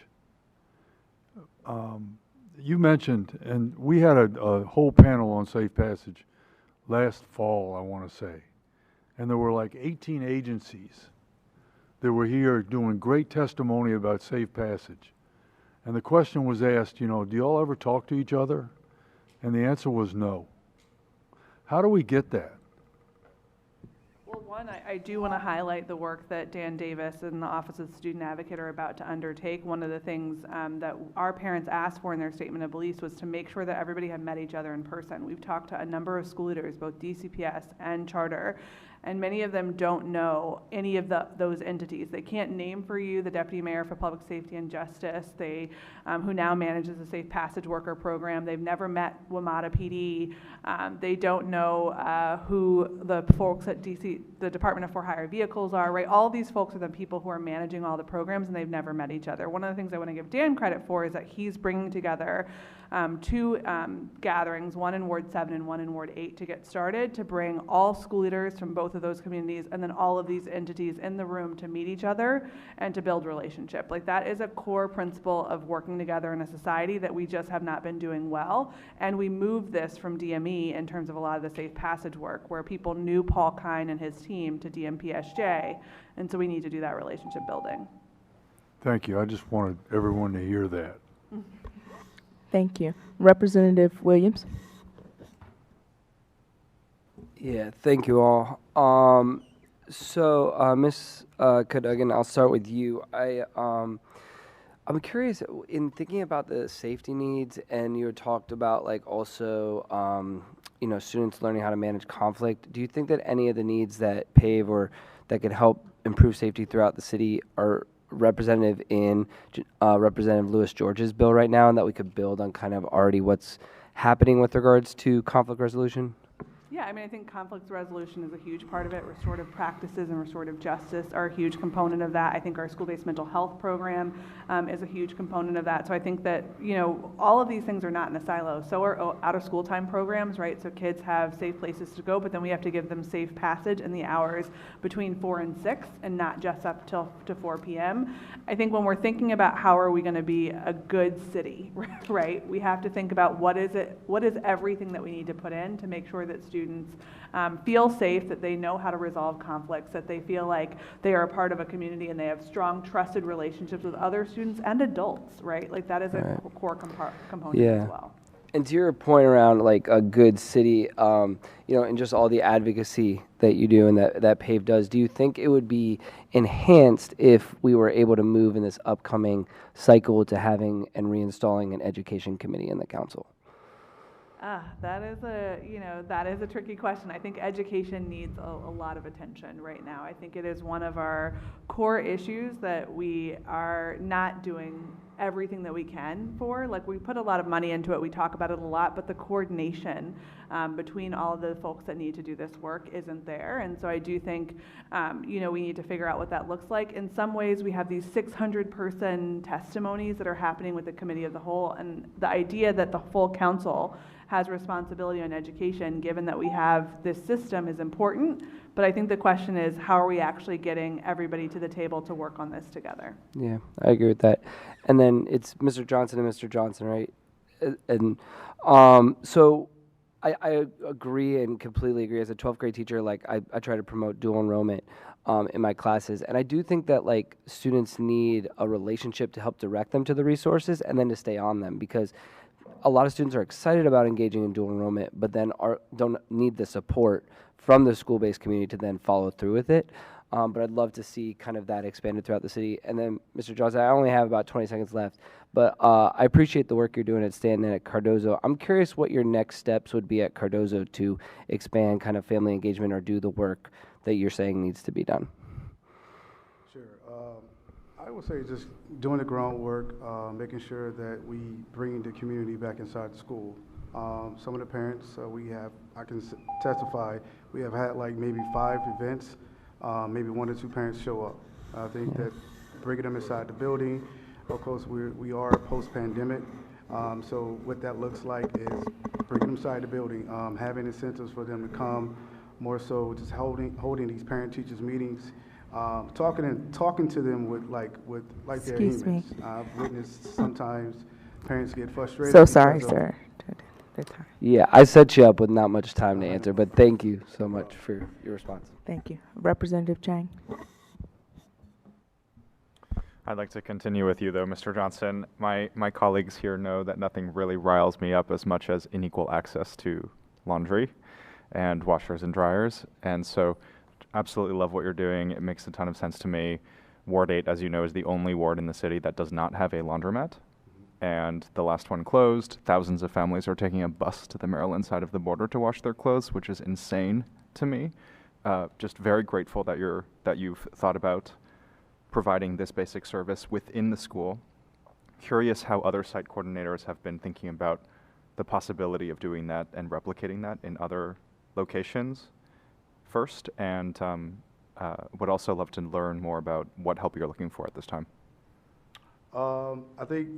Thank you for that. But I think the first part of that question, I think it depends on the budget for that particular school, whether it's being funded by the school's budget or government grants, IC, and just having those talks with the admin at the school to make sure that you are addressing every need. So some of the things that we do in the summertime is making sure that we do a needs assessment for the parents, students, and also the teachers and the admin at the school. So we calculate that data and come back in the fall time, and that's where we start to do the work. But the second part of that question, I think what we're trying to do is making sure that we have continued support and funding for CIS Nation's Capital, and that's government dollars, also IC, and just continue that so we can provide these resources inside the school. To what extent is that funding safe or cut in the proposed budget from the mayor? From the mayor? I'm not sure because I'm a site coordinator there, but more so that we definitely make sure that, so if it's a proposed school, we want to make sure that that school has the adequate funding for that year in the programs, and also to bring in also our resources inside the school. But just continued support, and funding, Great. Thank you. Thank you. Representative Goulet. I want to thank you all for coming out tonight, for your testimony and for your service to the city here. I do support the math funding. I hope we can see that added. I would encourage you to reach out to the Committee of the Whole staff and Chairman Mendelson to see if we can get that in the council's mark on the budget. So we'd love to see it. I want to focus a little bit on you, Maya, and the work of PAVE, which is incredible, and all your advocacy. And I want to echo what you said on the council in these hearings where we have 400 witnesses testifying in a single hearing 2 days after the budget. It's just not conducive to oversight or really transparent engagement. So we would like to invite you to, we're having Saturday a hearing here with our State Board of Ed, a listening session. So if PAVE would like to come out, we'd love to hear from you on what the concerns are. And we'll have a long opportunity to hear from parents, students. Definitely would encourage students to come out as well. Can you tell me a little bit about the dollar figures you're looking for on the safe passages and whether that's recurring or one-time funding? Yeah, I think what's interesting is we're really not looking for additional funding around Safe Passage. And I think this is why it's important in this budget year in particular. Yep. We're looking for better coordination. We're looking for us to get back to some of the basics, which is that, like for instance, a good example is that when I was a charter school leader, we used to have a quarterly meeting where we met all the Safe Passage folks. Like we knew who was at WMATA PD, we knew who was at MPD, we knew who was at DDOT, because we met in person, and that was a requirement for all of us to attend. Those meetings don't happen in that same way anymore. Now there are some virtual meetings, it's kind of opt-in. One of the things that DME kind has talked about is like they're trying to do a better job of getting people back in person to meet all the different entities. And I think that's a core problem, right? Like we can't ask students and teachers and leaders to be back in buildings, and yet the way we're doing the work isn't with everybody back in person getting to know one another. It's different when you're pushing each other on how to make a program better, and you know each other and you can tell a joke at the same time that you had a hard conversation. And so a lot of what we're asking for is better coordination. Good example on crossing guards is like we interviewed crossing guards, and a lot of them weren't given water on hot days. They were never introduced to the principal they were supposed to meet. They were just told, here's the name of the principal in the school you're supposed to work for, you go introduce yourself. We shared some of that with DDOT. They immediately said, that's a great idea. We actually should do those introductions ourselves. Some of this is just basic core how we operate together as a government, and I think this is the challenge of a pandemic, is it's made us all kind of lose some of those core threads. Kids are just a reflection of all of us as adults. And so I think some of it that we're asking for is not so much about money. It's about how are we actually making the dollars that we're already investing in the program work well for kids. I 100% echo what you said. I support it. If we can help in any way, let us know. And I also agree, and we got to get people back in person to be there, to hear from constituents, and to communicate face to face. So thank you for sharing your testimony and for the work on safe passages. President Thompson. Thank you for all the testimonies today. I do want to dig in a little bit to the community schools testimony. Because I actually know the answer to part of the question. So I saw that community schools was zeroed out in the budget as far as the money from OSSI.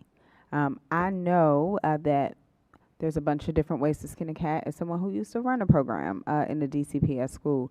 I'm curious if there are any conversations at communities and schools that you want to elevate around what you all's needs are for the coming year. And give you a chance to highlight anything further about why you all are like a proven solution as we talk about reducing our truancy rates beyond what you've already shared. Thank you.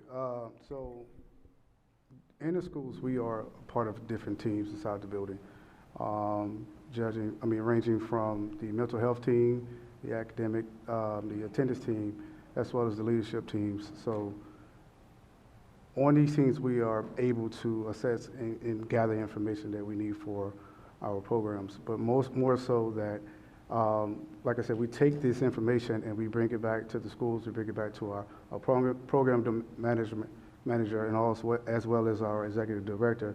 We come back and we make sure that we try to implement all these things that we have to do inside the schools. I'm sorry, what was the first part of the question? If there was anything you wanted to lift up about why community schools are important in thinking about how we reduce truancy rates. Yes, I believe that we are important because we set basically a safe space for the students and family. I can only relate to how I grew up back in, when I grew up in Texas. I grew up the same way as these kids, not having anyone to talk to, and just making sure that, if I do come to school, I can have someone to talk to, as well as making sure that all my needs are being addressed. So to have someone that's like me inside the building is instrumental to the well-being of some of our students that we work with. And I think as a result, if the kids are not in school, then they're not learning. I always say that, the best ability is availability. Thank you for that. Two more things in my last 20 seconds. These are not questions, so no worries. Quick commercial for dual enrollment. The application window is open now.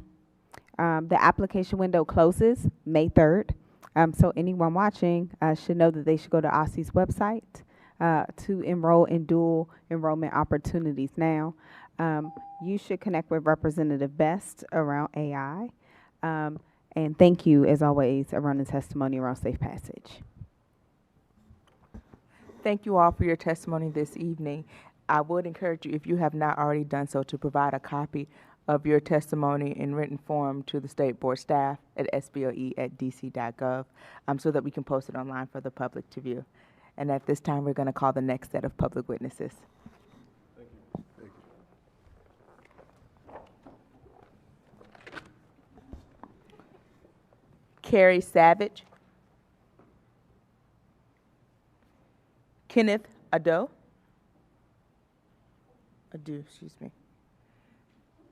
Milton Wade.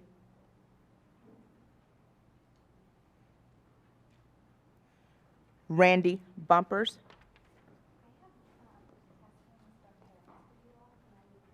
You can leave them with the staff. Yeah, 'cause don't give them to members.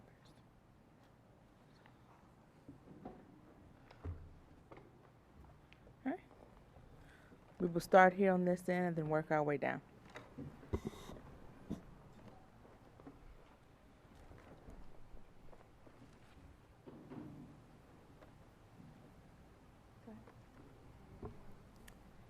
Good evening, members of the State Board of Education and SBOE staff. My name is Carrie Savage. I'm a Ward 1 resident and the Senior Director of Policy and Advocacy at PAVE. First, I want to echo my colleague Maya's gratitude for the SBOE's consistent engagement with PAVE families and staff. They always really appreciate the opportunity to come in person and testify and the questions you all always ask to engage with them. We have left you over 30 parents' written testimonies from a variety of different testimony opportunities that will echo, that will show their budget priorities themselves in their words, but I will do my best to highlight what they want to see in the budget around specialized school programs in particular, since Maya covered Safe Passage. So just to give a little bit of background and framing, over the years, PAVE has consistently worked to increase access to specialized school programs in the district. It first came up in our community engagement work around the Master Facilities Plan in 2018 as something parents wanted prioritized. In 2019, PAVE parent leaders selected specialized school programs as one of their top issues, and while they did have to pivot due to the pandemic, it's always remained top of mind for parents. So I'll begin with our celebrations in the mayor's budget, or the things that support specialized school programs. We appreciate the mayor for her 12.4 UPSFF increase and the 6.6 increase to the at-risk weight. We're also glad to see further investments that support student learning, like the $4.8 million for high-impact tutoring, $5 million for reimagining high school, $21.8 million to expand CTE programming, $700,000 to maintain the district's dual enrollment program, and $2 million for high-quality instructional materials that support literacy. We also are happy to see the $668,000 of funding to go through the Office through Education Employment Pathways. Parents want to know what types of schools have strong results both now and in the future, and this database will be extremely helpful for them to make informed choices in the future. I also want to get to our grows for the fiscal year 25 budget, and I'll focus on one area in particular. We are calling on the council to find an additional $750,000 for a school navigator to help parents make informed school choices. A navigator can help answer questions that my school DC in the current report card cannot. Simply tell me about your child. What types of activities do they like? Let's look at where those programs are that will spark their interest and provide them the type of environment and support they need. And even to help families around the logistics. For example, tell me about your commute.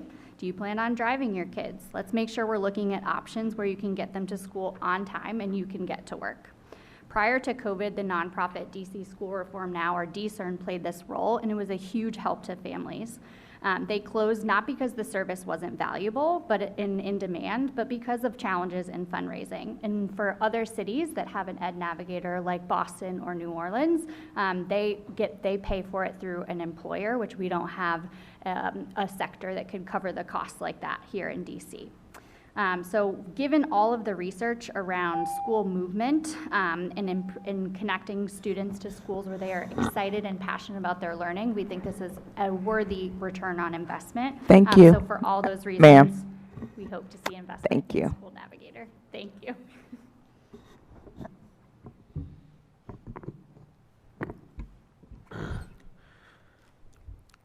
Good evening, State Board of Education representatives. My name is Kenneth Otto. I'm a Ward 4 resident and advocate with Education Reform Now advocacy, right? And tonight I'm here to discuss the need for improved secondary pathways for DC students, advocating for effective marketing and collaboration with community partners like myself to enhance awareness and engagement in education reforms. Through my canvassing with Education Reform Now DC's Breaking Barriers campaign in Ward 7 and 8, I spoke with numerous voters who, although initially unaware, showed great enthusiasm for expanding education resources. One memorable encounter with a social studies teacher highlighted the importance of grassroots efforts to prepare students for professional trades and other non-college career pathways. With only 18 out of 100 ninth graders completing a post-secondary degree within 6 years. And given the income disparities in DC, it's crucial we leverage our community networks to introduce students to diverse career paths. So the mayor's fiscal 2025 budget proposes several significant investments that were already mentioned today, so I won't go further. But however, there remain challenges with dual enrollment opportunities, such as the following: enhancing dual enrollment marketing and analyzing data to tailor programs effectively, expanding cohort-based dual enrollment, and incentivizing employers in high-demand fields are critical steps forward. So lastly, as a cybersecurity professional and also a creative entrepreneur who has a lot of experience with AI and how it's in our job markets, I also stress the importance of preparing students for AI-impacted industries by integrating relevant skills into CTE programs. KSC Consulting, friends of mine, is a Black-owned cybersecurity contracting and professional training firm. They've recently been recognized by the White House and the Director of Cybersecurity of the United States. They serve as a beacon of empowerment for underserved communities in Washington, D.C., and I recommend partnering with them not only to foster inclusivity, but also to ensure that our AI initiatives reflect and uplift the communities that we represent while leveraging their expertise to navigate the complexities of AI integration effectively and ethically. So with that, I urge SBOE to support these initiatives to provide all DC students with fair and just equitable education opportunities. Thank you.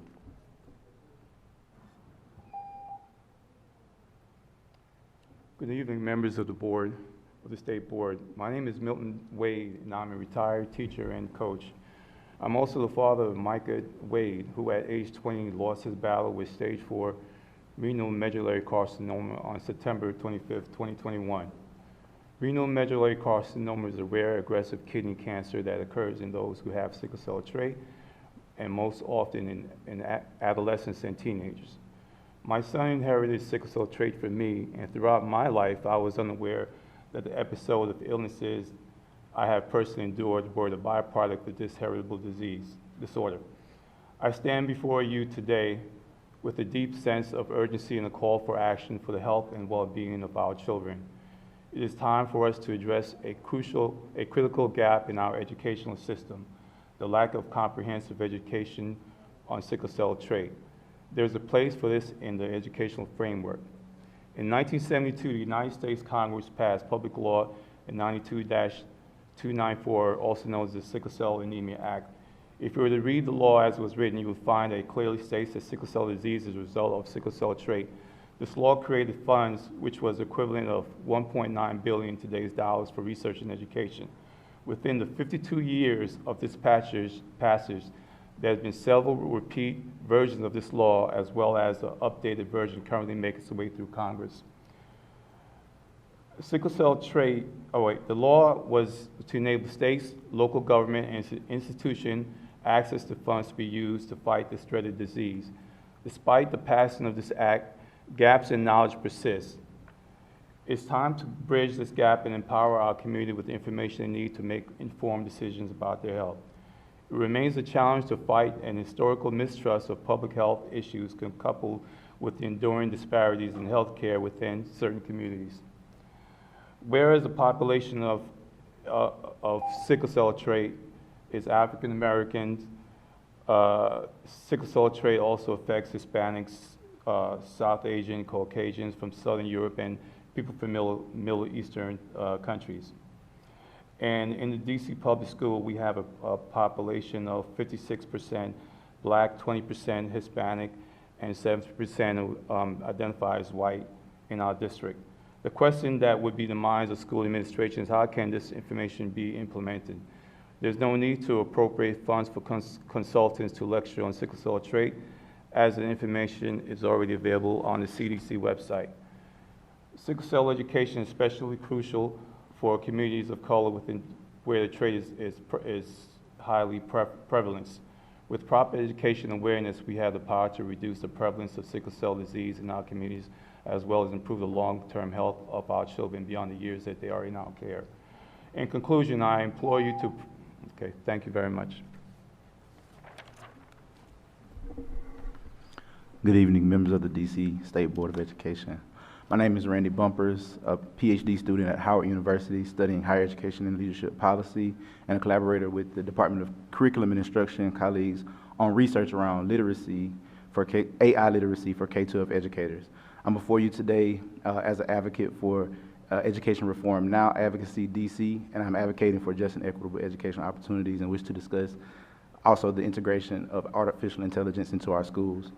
My journey and experience with AI began as I sought a bachelor's degree in mathematics and later became an instructional designer aspiring to make a difference in STEM education.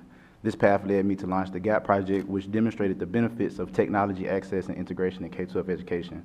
Through my work partnering with K-12 teachers on designing engaging learning environments, I witnessed how technology empowers teachers to gives them the capacity to tailor learning experiences for students. Through my research, I've witnessed how AI can serve as both a personal math tutor and also a teaching assistant for teachers. It also has the potential to enhance teaching and learning outcomes across the district, especially since 78% of DC students are not proficient in math. AI potential is hindered by a digital divide, notably in urban areas like DC. This divide can be partially explained by skepticism from educators shaped by historical disenfranchisement with technology and the underrepresentation of educators of color with technology training and backgrounds.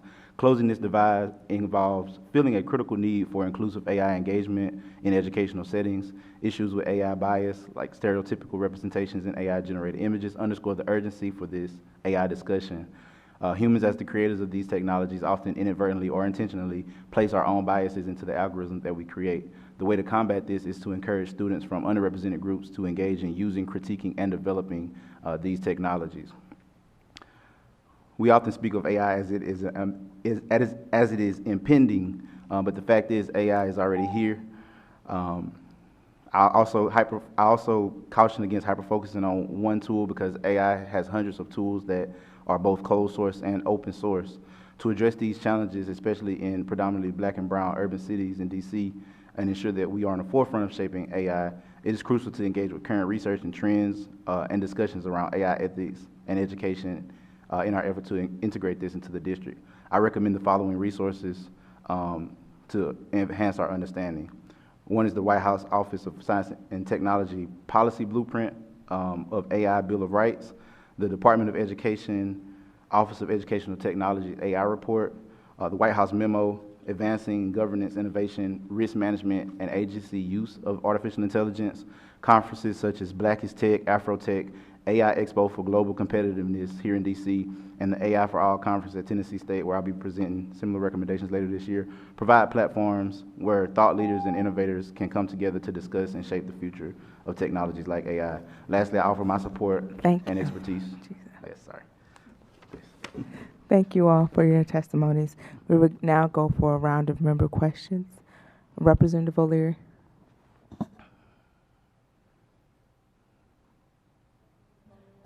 Representative O'Leary.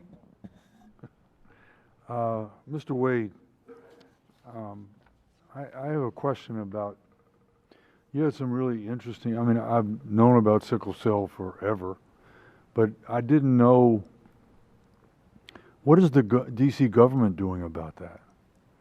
Why is your testimony so stark as far as, I'm sorry about your son, but it doesn't seem like there's any kind of coordination. So shouldn't students be tested for sickle cell when they're, very, very young? Yeah, well, children are tested. There's a newborn screening at birth. But what occurs, that newborn screening, that was implemented in the 60s. But what occurs is that in case of any child in the U.S., it's not a DC problem. It's a nationwide Right, problem. I understand However, that. I'm just wondering, did you know your son had sickle cell when he was a little boy? He had this trait. It's not the disease, it's the trait. Okay. Yes, because when But he was did you born- find that out through through the government itself? No, when he was born, after his birth, they newborn screening. They test for various diseases and everything. They pricked a child's foot and test the blood, and then came back and told us your son has sickle cell trait, but not to worry, it's completely harmless. That's the standard procedure. That doesn't sound like a good procedure to me. At least it doesn't sound like a good procedure without following up on it. It isn't. That's why my purpose is advocating, because as a teacher, I wondered why didn't I know, and even through my education and even when I coach and so on. So I am advocating for something that has not been advocated for previously. So we're best. No, I appreciate that completely. I mean, I know it's tough too, but also it's something that it's a red flag that needs to be addressed. I hope it's addressed here. This will be the first. If it's addressed here, this will be a game changer, because the district will be the first one to implement what a program which is doable. And information is already here. Through my research, I realized that the CDC already has all the information available, but you wouldn't know to look for it. Thank you so much. Thank you. Representative Williams. Yeah, thank you all. Mr.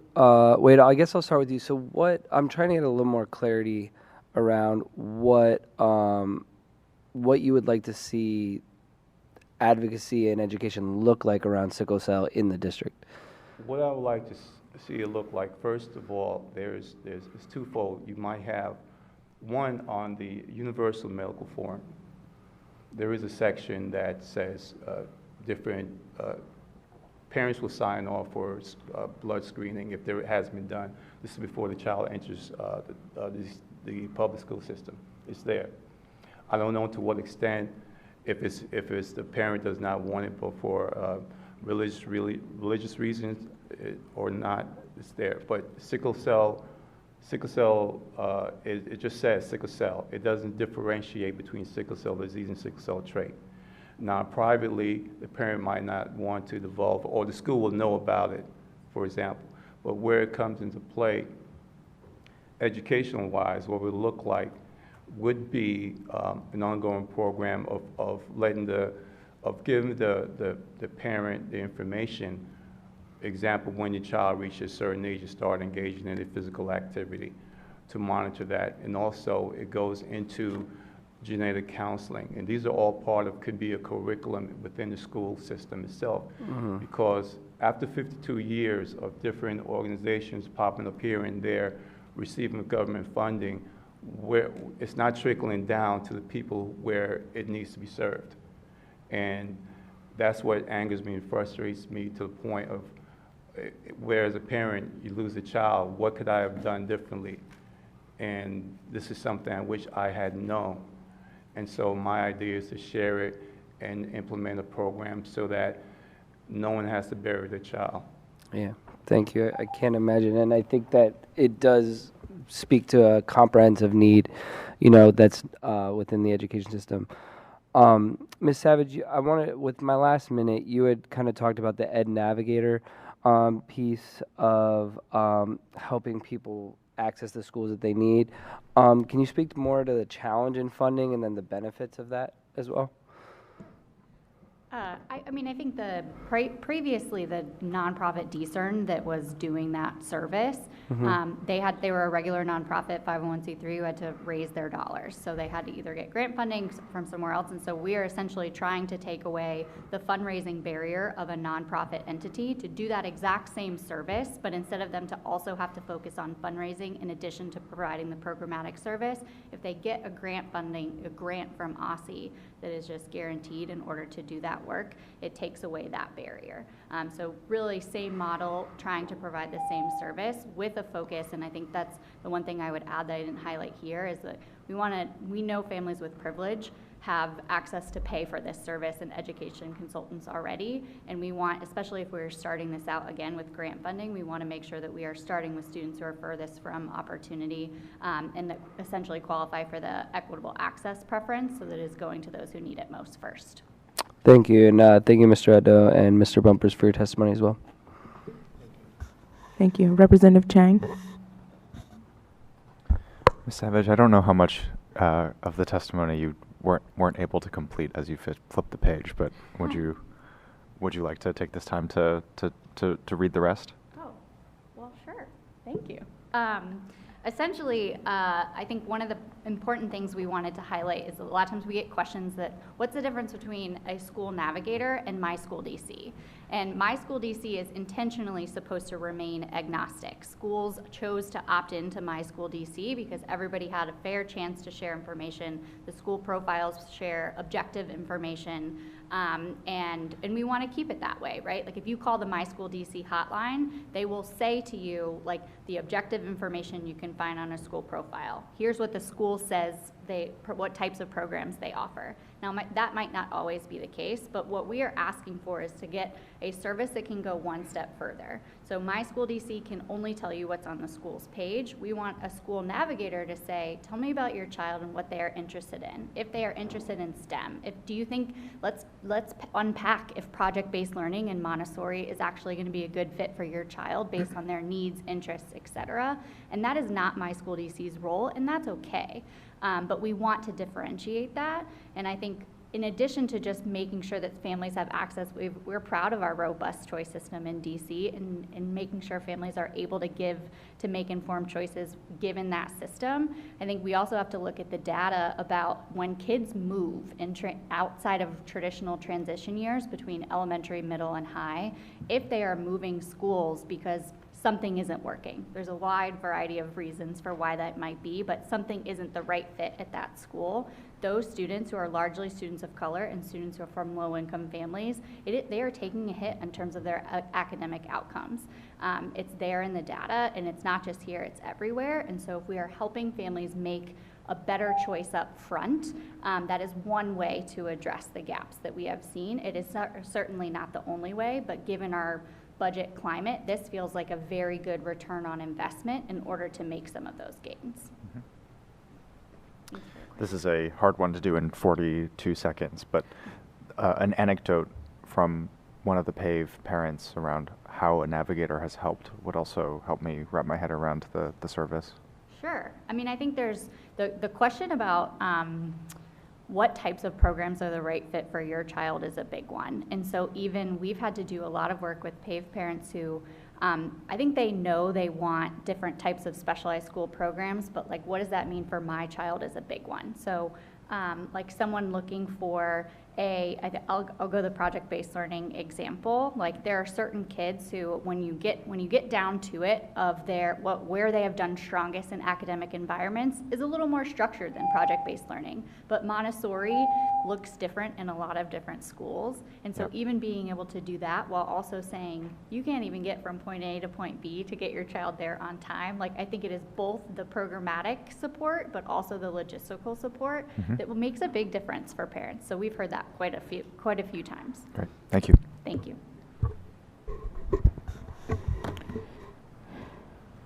Representative Goulet. Well, thank you all for coming out and testifying tonight. I want to thank the three gentlemen up here for your advocacy on those important issues, and certainly the advocacy we see from Education Reform Now. It's really helpful, really powerful testimony, and my colleagues asked my questions to you three already, so I'll focus on Ms. Savage on this. The navigator, I'm really interested in this. And we've received a lot of testimony at previous hearings from parents with students with disabilities who've had, just complete, concern, confusion about where to go in our system. Is there a way to use this for our parents with a student who may have a learning disability to help get that student placed in either DCPS or a charter school with an inclusive education that also meets that student's needs, which may be level 1 through 4, or could be undiagnosed even. So will it be able to prioritize and focus on those students as part of this? Yeah, I mean, certainly that would be the goal. And I think one piece that you can find through some of our existing resources, like the school report card, has done an amazing job of sharing disaggregated data with families about how different student groups are performing, and certainly you can find students with disabilities within that. But the data points are only one part of the story, and so I think having somebody to say, like, if you have a particular student of a particular race, a particular disability, a particular grade level, let's look at what other kids at that school, how are they performing? How is that school serving that particular type of student? And then still take it to the next level of, now let's talk personal, because again, the data is only one part of that story. So I think that's one aspect that the navigator could support with. I think that would be really helpful, because I felt like with the boundary study, it was a missed opportunity to really see how we try to expand inclusive education. We have extra space in many of our schools across our city, and what we want to be able to do is make it convenient. In every ward, you may not be right at your neighborhood elementary school, but at least you don't have to travel across the city. And some people just feel lost by it. People with means have the ability to hire an attorney, possibly get their kid in a private placement, but other parents just feel like they don't have anything to turn to. And I think this could be a real lifeline for them. So I definitely support the request for it. I think it could be extremely helpful for parents who've testified before this body before to get their student connected to the resources and to the education that would really benefit them. So I thank you for sharing it, and we definitely support the advocacy for it at the council. Thank you. And if I could just really quickly add, I think the information sharing to parents is really important, but also to your point of like sometimes it's you don't know what you don't know, and so it's also guiding parents to ask, what are some good questions to ask as you are looking schools, if you are visiting schools, if you are attending parent nights. That's another thing that someone can do in a much more personal way in a one-on-one conversation through the navigator. Thank you. Representative Henderson. Thank you all for your testimony. Mr. Wade, I'm very sorry for your loss, and I appreciate your advocacy to help others. I'm not 100% sure yet on what we can do to achieve what you're asking for, but I think we can look into it, both the medical form and education. So thank you for that.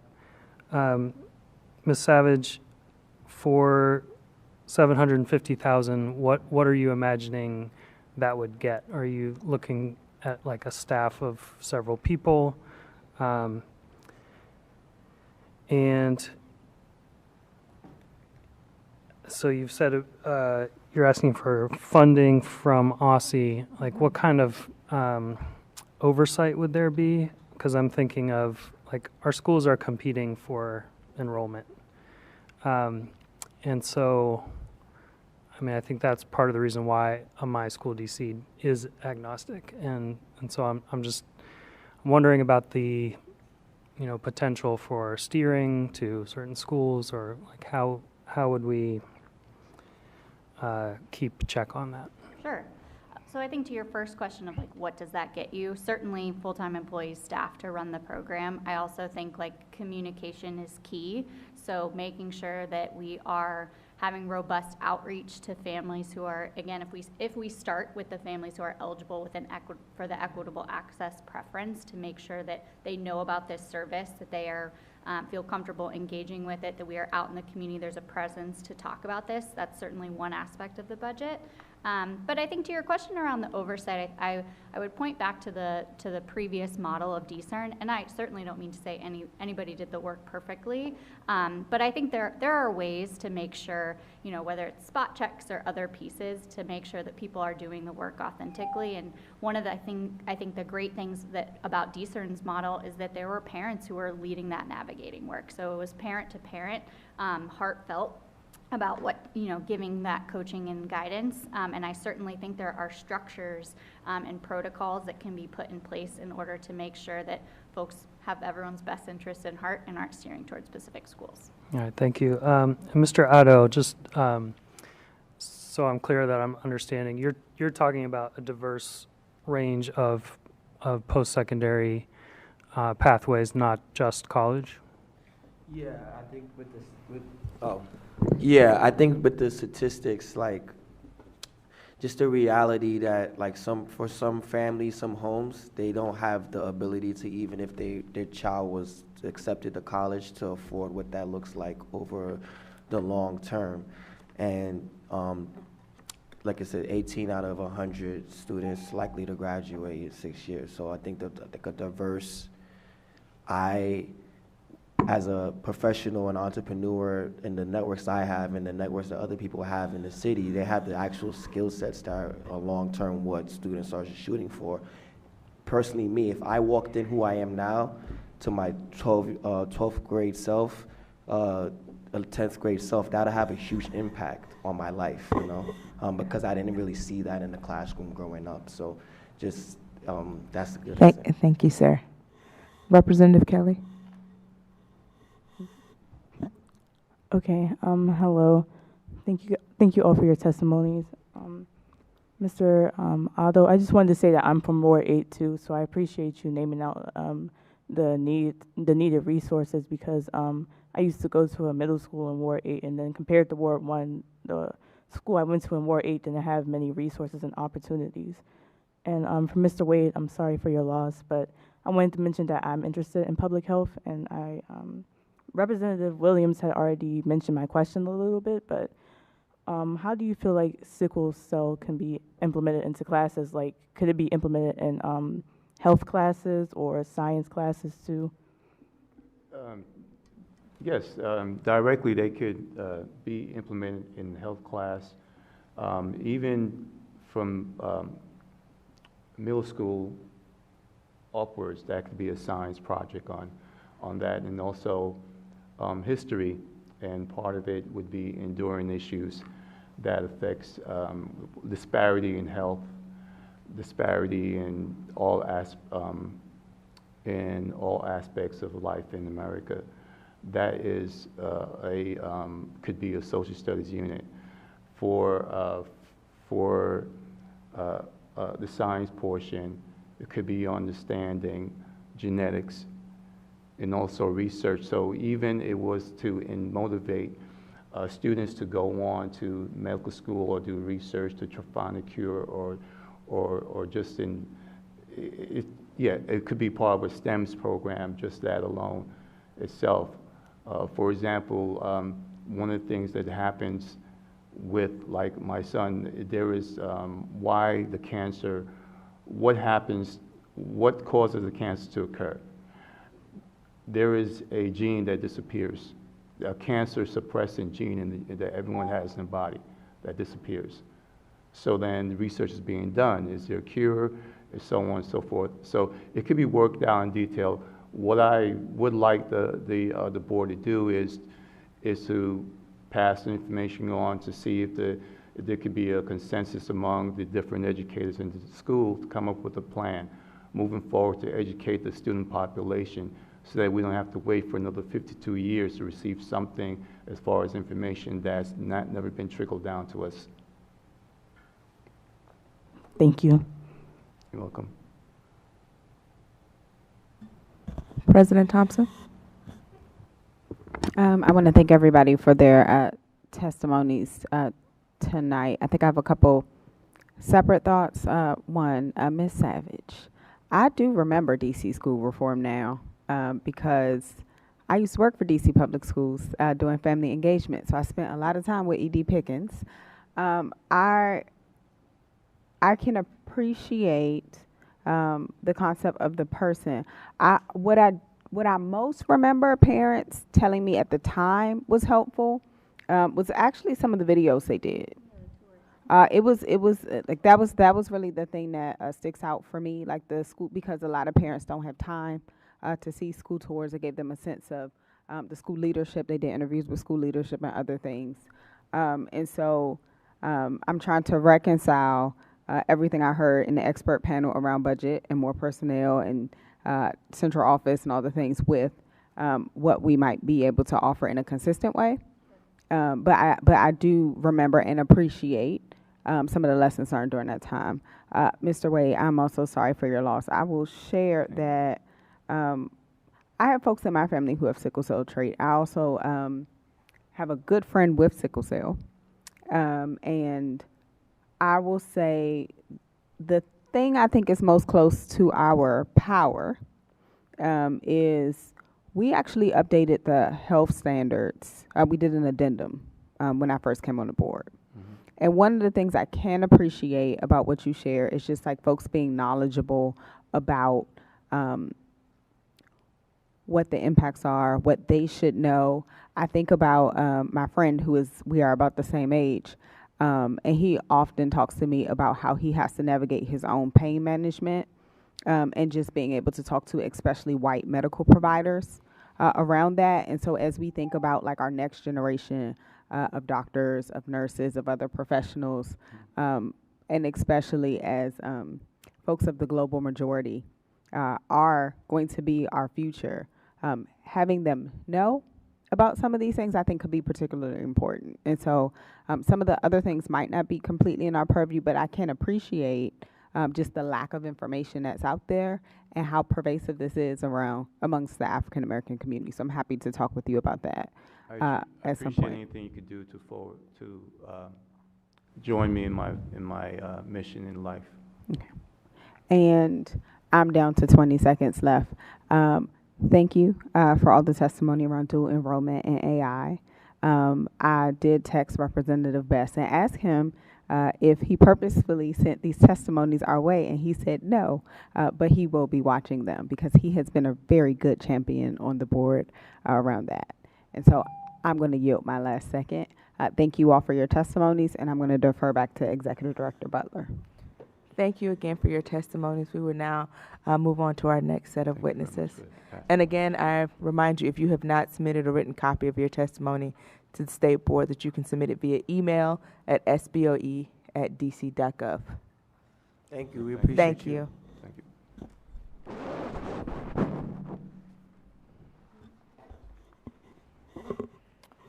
Pamela Johnson.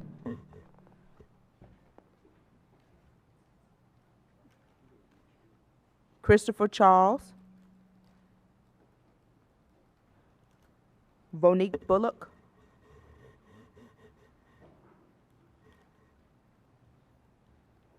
Gregory Anthony Deere, Jr.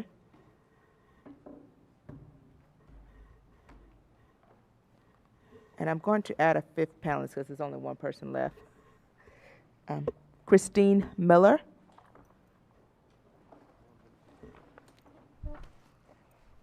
Well, this is our last panel for the evening. We'll start here with Ms. Johnson.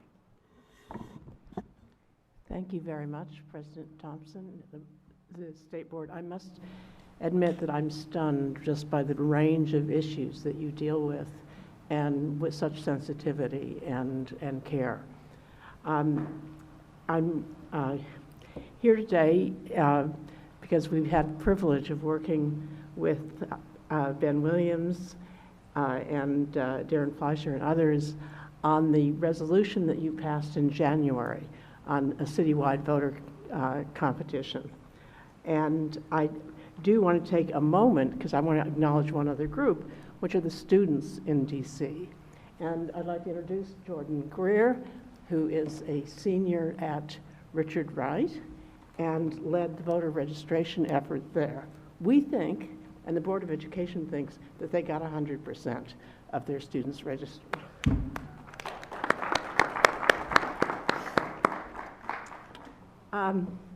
Why is this important, and why do we appreciate the board's leadership on this? Across the country, 4 million young people turn 18 every year. 23% of them register to vote and turn out.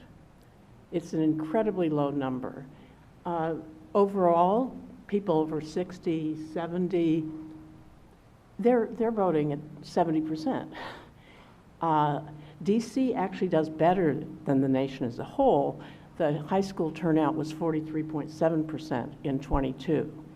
But we believe that there's a possibility, particularly with the passage of the Residential Voter Act, that DC could be the highest in the nation. It's been a privilege to work with Ben and with the League of Women Voters and the Deputy Mayor's Office to try to implement this in DC. The Deputy Mayor sent out a letter on March 27th, and in the last 3 weeks, we've been able to run training programs in the Wilson Building for about 10 schools and for teams in those schools to direct voter registration. We're very optimistic that we can have a big impact. Tonight, I just wanted to, since we're coming up to the end of the school year, we just wanted to make a couple of suggestions where you could continue to be helpful, because I know a number of you have reached out to schools and encouraged them to participate in this effort, and we really appreciate that. But there are a couple of things. As it's graduation, and a number of students will be leaving school, we want to focus on that graduation ceremony and the period leading up to it. I actually was just invited to the senior barbecue at Cardozo. And the other thing is we want to grapple with the measurement question of how do we document the actual numbers. We believe some schools have nearly 100%, and we'd like to document that and get help of meeting with OSSE and the Board of Elections. Thank you.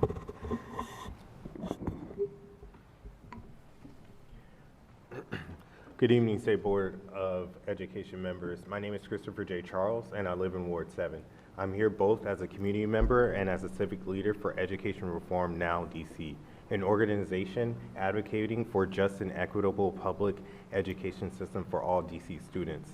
I have worked with young people at a youth center here in DC, working in public health during the height of the COVID-19 pandemic. I've developed and led programming providing our young people with experiences and confidence to thrive in the workforce. By offering youth experiences in fields like public health, it assists in educating the students and their peers. I'm currently working at the Department of Health on the equity team. Today I'm here to discuss the urgent need to address critical issues in mathematics education and dual enrollment opportunities. First, I'd like to commend the DC State Board of Education and their efforts in improving the education system here in the district. From my experience as a community leader, I've seen how these initiatives have positively impacted the students, providing them with essential skills and resources. However, it is important to acknowledge that there are still challenges that need to be addressed. Here's what we're dealing with. Right now, Only about 53% of DC students go to college after high school. Out of all of the kids who start high school together, only 18% finish a college degree within 6 years after graduating high school. Mathematics proficiency remains a significant challenge, with 78% of students not meeting or exceeding math expectations. Looking ahead to the next school year, it is imperative that we take proactive steps to addressing these ongoing challenges. That's why we're asking the DC State Board of Education to prioritize these following two initiatives. The first being statewide strategy for supporting students with mathematics. Currently, there's no funding in the mayor's proposed FY 2025 budget and financial plan for a statewide strategy for supporting all students with math. The district should create a task force comprised of local and national experts to recommend the following: daily math instruction with high quality content and instructional materials, support for teachers, assessments and parent notifications, interventions, and resources for families and caregivers to support math instruction at home.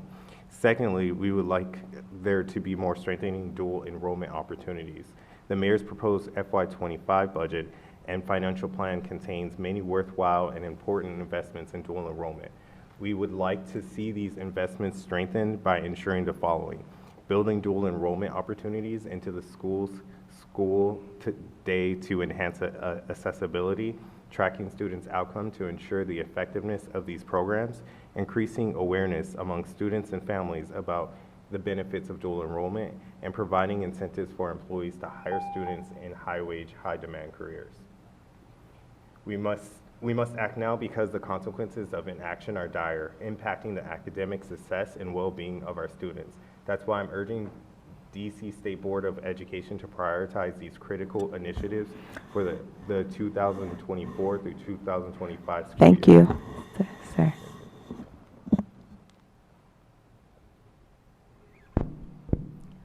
Greetings, State Board of Education representatives. My name is Vonique Bullock, and I live in Ward 7. I am here as a parent, educator, community member, and a civic leader with the DC chapter of Education Reform Now Advocacy, an organization fighting for a just and equitable public education system for all DC students. Today, I'm here to discuss the importance of ensuring all of our students have strong math skills. Mathematics is more than solving problems to get the right answer. It is imperative that we educate our children in mathematics by giving them the tools and resources of reasoning, problem-solving skills, and critical thinking, which allows them to have a broader understanding of the world around them. It also opens up college and career opportunities. In the 2022-2023 school year, nearly 8 out of 10 students who took the PARCC assessment in math did not meet or exceed expectations. As a previous fourth grade teacher, I've observed that many students do not have fact fluency and number sense, which makes it difficult for them to understand fractions and decimals. These are just some of the concepts needed for students to be ready for algebra. I and my team use many interventions such as Reflex, which is a fact fluency app, and Kathy Richardson, which is a research resource for small groups to catch students up. I believe more support is needed for our educators and ultimately our students. Currently, there is no funding in the mayor's proposed fiscal year 2025 budget and fiscal plan for a statewide strategy for supporting all students with math. There is no comprehensive statewide pre-K mathematics strategy. And with that, how do we know our children are receiving high-quality math content? How are our teachers delivering daily math instruction with instructional materials? Are there designated teachers and block times for math interventions?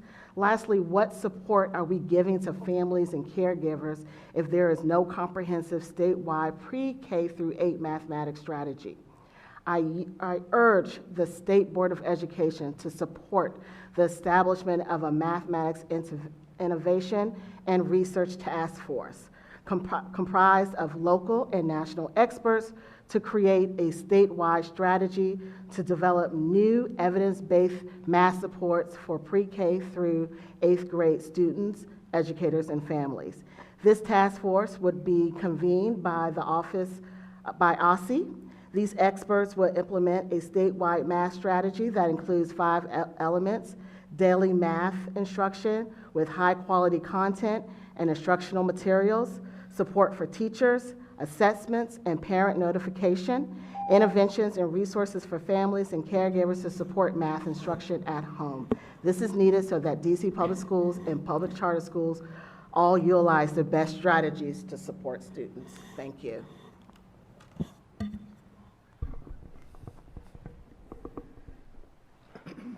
Good evening, State Board of Education members. My name is Gregory Anthony, living in Ward 1.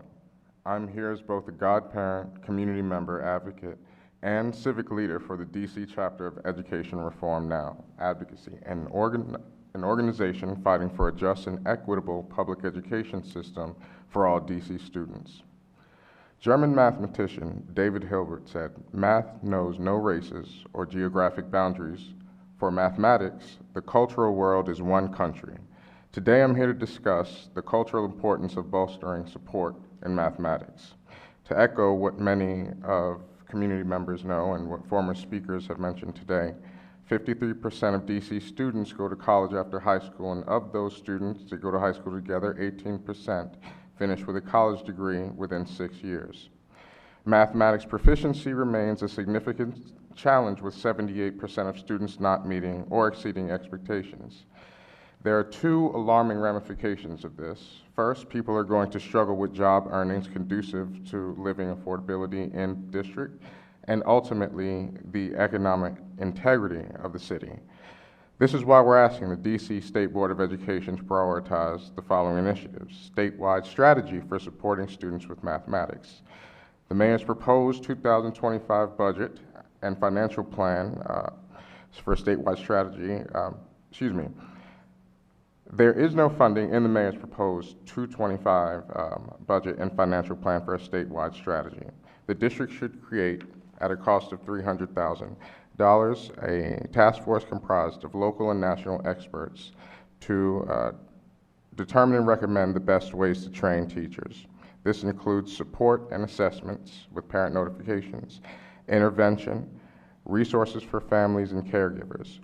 Second, strengthening dual enrollment opportunities. The mayor's budget and financial plan contains many investments in dual enrollment. We would like to see the following: building dual enrollment opportunities, tracking student outcomes, increasing awareness, and providing incentives for employers to hire students in high-wage, high-demand careers. The racial achievement gap in math has been a topic of conversation for decades, and now is the perfect time to turn the tide. For this reason, I'm asking the State Board to prioritize these initiatives. By doing so, you will have opened a new chapter of equitable access to education for all students.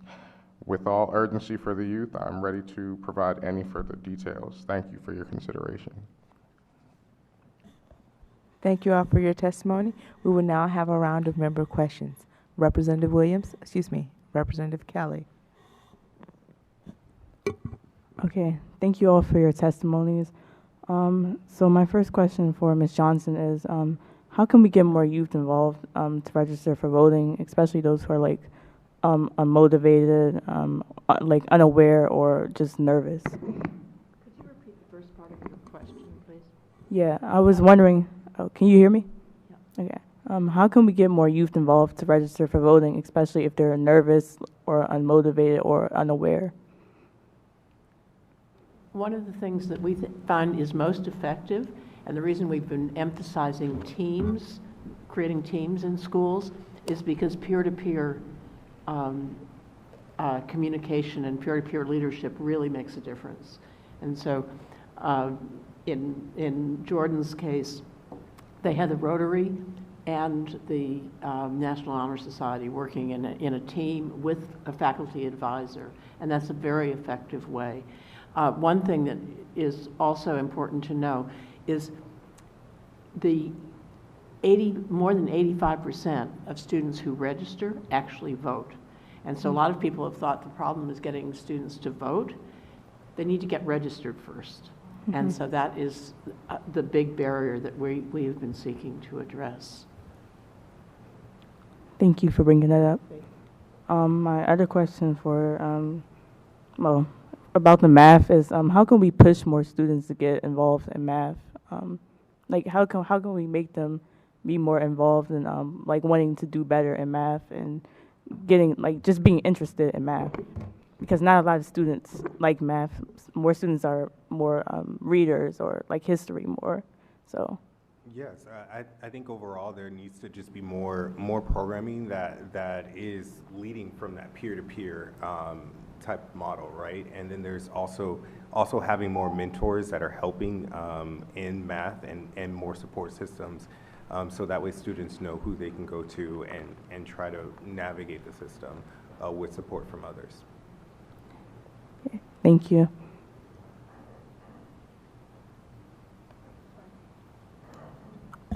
Representative Williams. Sure. Thank you. So first off, Dr. Johnson, thank you for coming today and for presenting on the status of where we are with the high school voter registration initiative. Colleagues, the wealth of knowledge that we have from the League of Women Voters, the National Women's Foundation, and other nonprofits in our city for trying to do the voter registration outreach work is incredible. And so I think there are gaps that we have that I want us to continue partnering with the National Women's Foundation and the League of Women Voters, because when we do, talk directly with students, the interest and the questions and the authenticity is there. And I think we're just trying to find ways to make this more systemic and structural. And one of the pushes that Dr. Johnson highlighted was that there are still trainings, there are still virtual trainings that are happening, but at this point, we'd also like to shift to graduation like rehearsals, in which we know that all seniors, in their last chance before graduating, could also be registered to vote. And that's something that we're trying to figure out, maybe through communication with DCPS or with the Public Charter School Board, to continue to reach students where they're at. So I just want to, say that, we've done a lot to get to where we are, and we still have a lot of enthusiasm with a lot of partners to continue moving the work forward. Mr. Charles Bullock and Anthony, thank you for the initiative around math. One of the things that got me most activated and involved in education advocacy was losing good teachers in our classrooms. And I think that that's one of the pieces that I want to see the board continue to prioritize to make sure that students are interested in math. Someone who's in front of them every day that can, make math relevant, make math fun, and help students build the skills. The things that you pointed out, Ms. Bullock, around the number sense and the gaps from a very early age are things that definitely trouble me as well. And so I would like us to figure out how we can make schools not feel so much like they're on an island, and that we can have a more robust, clear group of supports, so that we can make sure that these gaps can be solved sooner, and then have kids feel more confident that math is for them and see themselves in that. I used to work at Two Rivers Public Charter School, and they had like a mathematical wizardry prize for elementary and middle schoolers every week, and the enthusiasm around math, because of the traditions that they had at the school, was something that was really exciting, and that I even remember a decade later.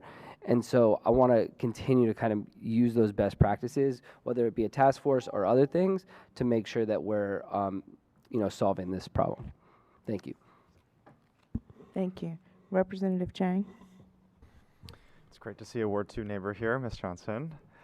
I am curious, as you've been working with Representative Williams and other educators and students in this work, what are you finding are some of the ways in which, or what are the schools that have been most responsive, and what are some commonalities across them, and what are some of the ways that you've been able to help the administration think through, okay, here's something that I have the capacity to take on?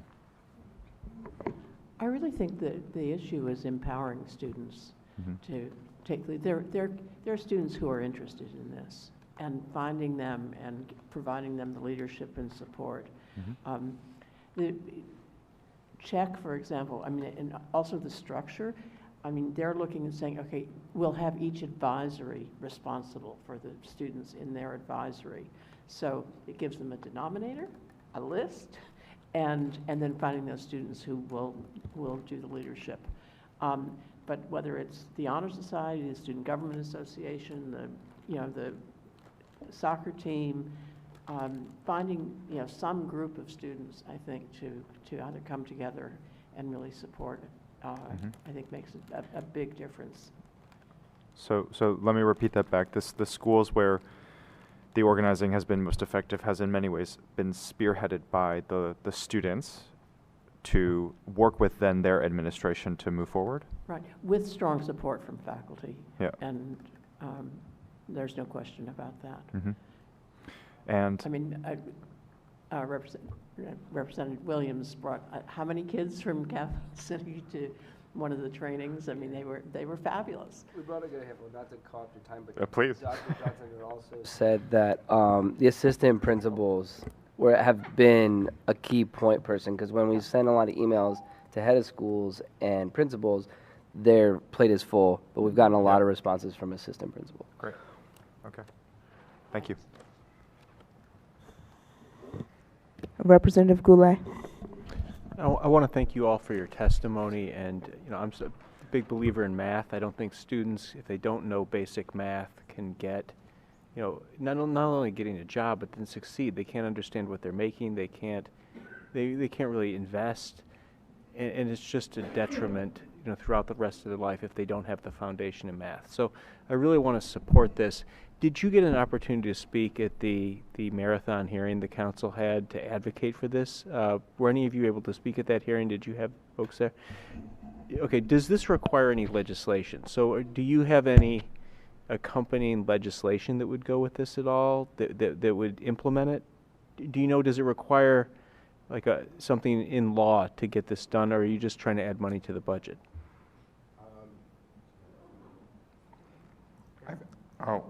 I think we're trying to have it prioritized in the budget. Okay. One path you may want to consider on this would be to sign up for the Budget Support Act hearing. It's a hearing before the council chairman. And if there's any legislation that might implement this, it would really be germane to that hearing. So maybe work with Education Reform Now, see if there's potentially some statutory changes that might benefit this initiative, and then you'll have a reason to go speak at that hearing. Because I think the powerful testimony we're hearing tonight, I think the council also needs to hear, and I think that hearing might be a real vehicle to get that before the council, because it's always better to be in person before them and talking about these issues too, if you can get there. And if not, definitely go see the chairman and council staff. That's where the budget decisions on this will be made. And this is doable. I mean, I had the pleasure of working for Vince Gray as his budget director, both when he was council chair and mayor. The council time was during the Great Recession. We had 9 straight quarters where revenue fell. But because he put education number one above everything else, we fully funded education and needs like this, even as we were cutting, across the board in all areas of government. So it's really about prioritization right now. There's a way to not be cutting teachers, to increase the UPSFF up to what we needed, and to be funding the pay equity fund. But we got to make other choices. I mean, the mayor already raised taxes by over $300 million. So, I mean, taxes have been raised significantly to help close this gap. So we've got to reprioritize expenses at this point, and we have the most robust safety net. So I think looking at programs that have been added recently on the safety net side, and then looking at what Maryland or Virginia do, and trying not to exceed those levels, I think is important, because we really need to look long term, as the first panel said, and figure out a way to right size. And putting our kids first, I think, is, to me, the most important thing, is putting education number one on this. And I really want to thank you all for advocating for the math element and then for voting on our youth as well. So thank you all for coming out tonight. I appreciate it. Thank you. Council. Representative Henderson. Thank you, Ms. Johnson, for all the work that you've done. I really appreciate your partnership with Representative Williams, and I guess I'll thank you too. Thanks. On math, we come up with this tension on a lot of issues between like having a statewide, you're asking for a statewide strategy. We often also talk about, there's no one size fits all, this or that. And so Could you speak to like why in this case you're asking for something that is statewide, and what would that look like in relationship to the schools that are implementing? Because I imagine that every LEA would probably defend their math curriculum, and so I'm just wondering, how those are interacting. So I can touch on just it's really the importance of AI is in education, right? Our education systems, they move very slowly, right? So by the time if someone's in college, they're not going to get the work experience that. Sorry, I was asking more about the math side. Math. Yeah, Okay. for a statewide math strategy. Sorry about that. Okay. I'm sorry. I think it's important that we have that strategy because then if you have a task force, you're bringing all the math experts in and talk about what do the students need. And I think going back to early education is very important because you have to have that foundation. So right now they're looking at cutting the budget, or they are cutting the budget for early childhood. So if you don't have the foundation for the students to have the fact fluency, I personally think patterns are very important so they can see the math as they get older. And so if you have it where it's comprehensive, where there's going to be daily math instruction, that there's going to be assessments throughout the quarter to see how students are doing. And then if they find that there's a gap, then you can have a set math intervention block where you can have a dedicated block time with the teacher and with the student to fill in those gaps. But also, too, that you need to notify the parents and let them know that this intervention is going to be happening maybe 6 weeks or 8 weeks. And while they're working on that intervention, the teacher can also give the parent and caregiver what is needed to help at home.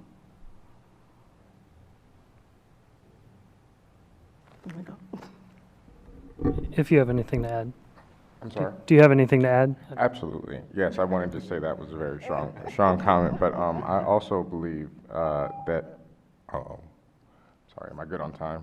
Okay, all right. I also believe that student community assessment surveys can help across any given state or city. Yeah, absolutely. Thank you. Representative O'Leary. I'm an English teacher. And I couldn't help my son once he got to the 6th grade and with his math homework. But it's fascinating about AI. But that costs money. And this budget, when you all mentioned in your testimony about the budget doesn't have anything to do with math, that's a red flag too. And I asked President Thompson if she remembered the last time the math standards were changed. I've been on the board for 6 years, and no one's ever mentioned math. We took 16, 17 years to pass the social studies standards, to change them. I've got this gut feeling that it's about time to do the math standards, which might just merge into what y'all are talking about, but I'll look into that. But thank you so much for your testimony about this because it's been eye-opening for me.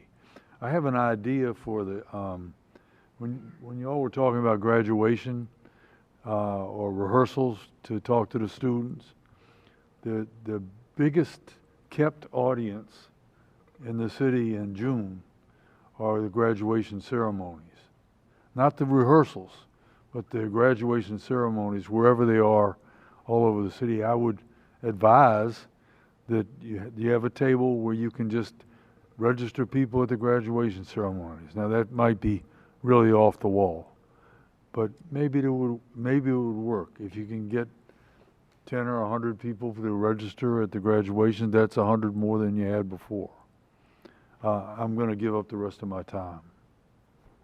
Oh, Ms. Johnson, I'm sorry. Just make a comment on that. I think it's especially important. College voter registration has actually gone up, but the kids who don't go to college, and we have a large percentage here in DC miss the boat. And we're, in high school, we're setting lifetime patterns. So I think that's really. I'm just thinking about that audience. And I love the ceremony, the things leading up. Rehearsals too, yeah. The rehearsals. That's the getting students. their cap and gown.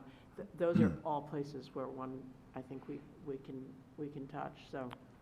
Plus, if you plus, can advocate for this, it would be now, wonderful. we also have, I've got 20 minutes, 20 seconds. We also have, the law's been changed so that you don't have to be a legal citizen to vote in DC. This would be a great time to get people to vote. We need all the votes we can get, that's for sure.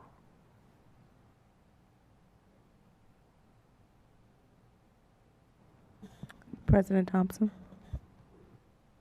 Okay, I got a little nervous when Representative O'Leary said he had 20 minutes. I do want to thank everybody for their testimonies tonight. Thank you, Ms. Johnson, for all your work on the high school voter registration. We know that that would not have happened without your partnership, so thank you for that. On the math, I probably have a bunch of questions. I will note that I do appreciate Representative Goulet's recommendation, because I remember when we did the task force for literacy, that was done through the Budget Support Act. I do wonder, and I asked Representative Chang if he had any thoughts about lessons learned, because we thought, like, recommendations are one thing, and someone called and asked me today about the boundary recommendations and what has to happen to them, and I said nothing because they're recommendations. And so the task force recommendations that came out of literacy, Representative Chang reminded me that out of the 4 of them, 1 was funded. And so I do want to think about what lessons learned there are, what are different approaches, and like how we can do better. I appreciate Representative O'Leary raising when was the last time the city did math standards as part of the question.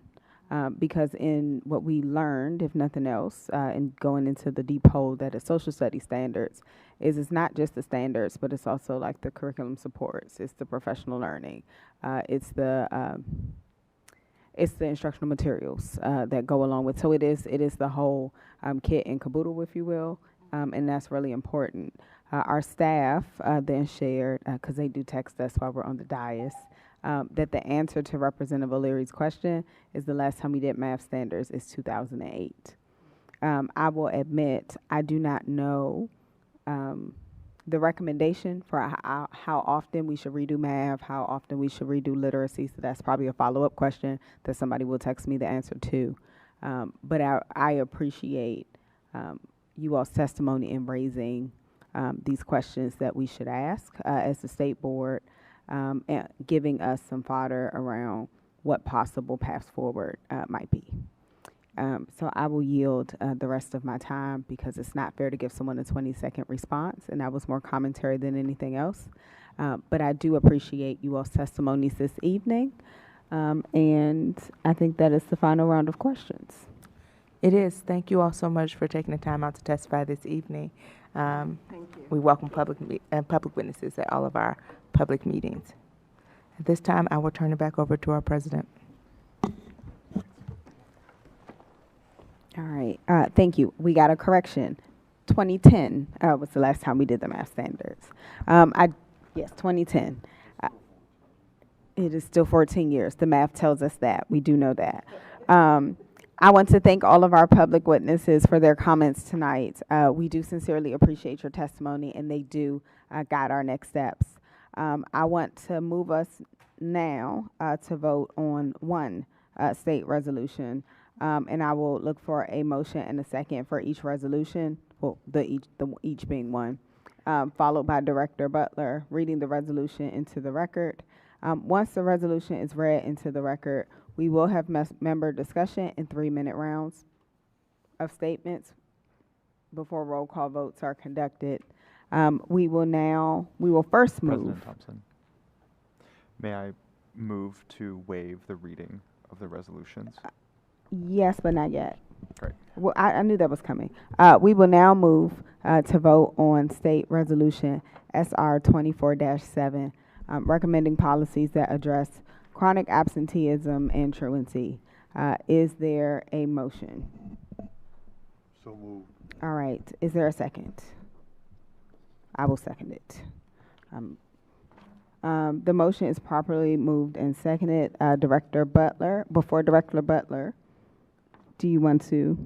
Great. So I would like to move to waive the reading of the resolution. All right. All in favor of waiving the reading, please say aye. Aye. Do I have to do a roll call vote on the waiving of the reading? Okay. Well, first, is there a second to I'll waive? second it. I knew it was coming. All right, second. And then do I need a roll call vote? A voice vote? Okay, I thought so. All in favor of waiving the reading, please say aye. Aye. Aye. Any opposed? All right. Motion carries. I'm coming to the Student Advisory Committee, our lone representative this evening. Representative Kelly, is there a statement?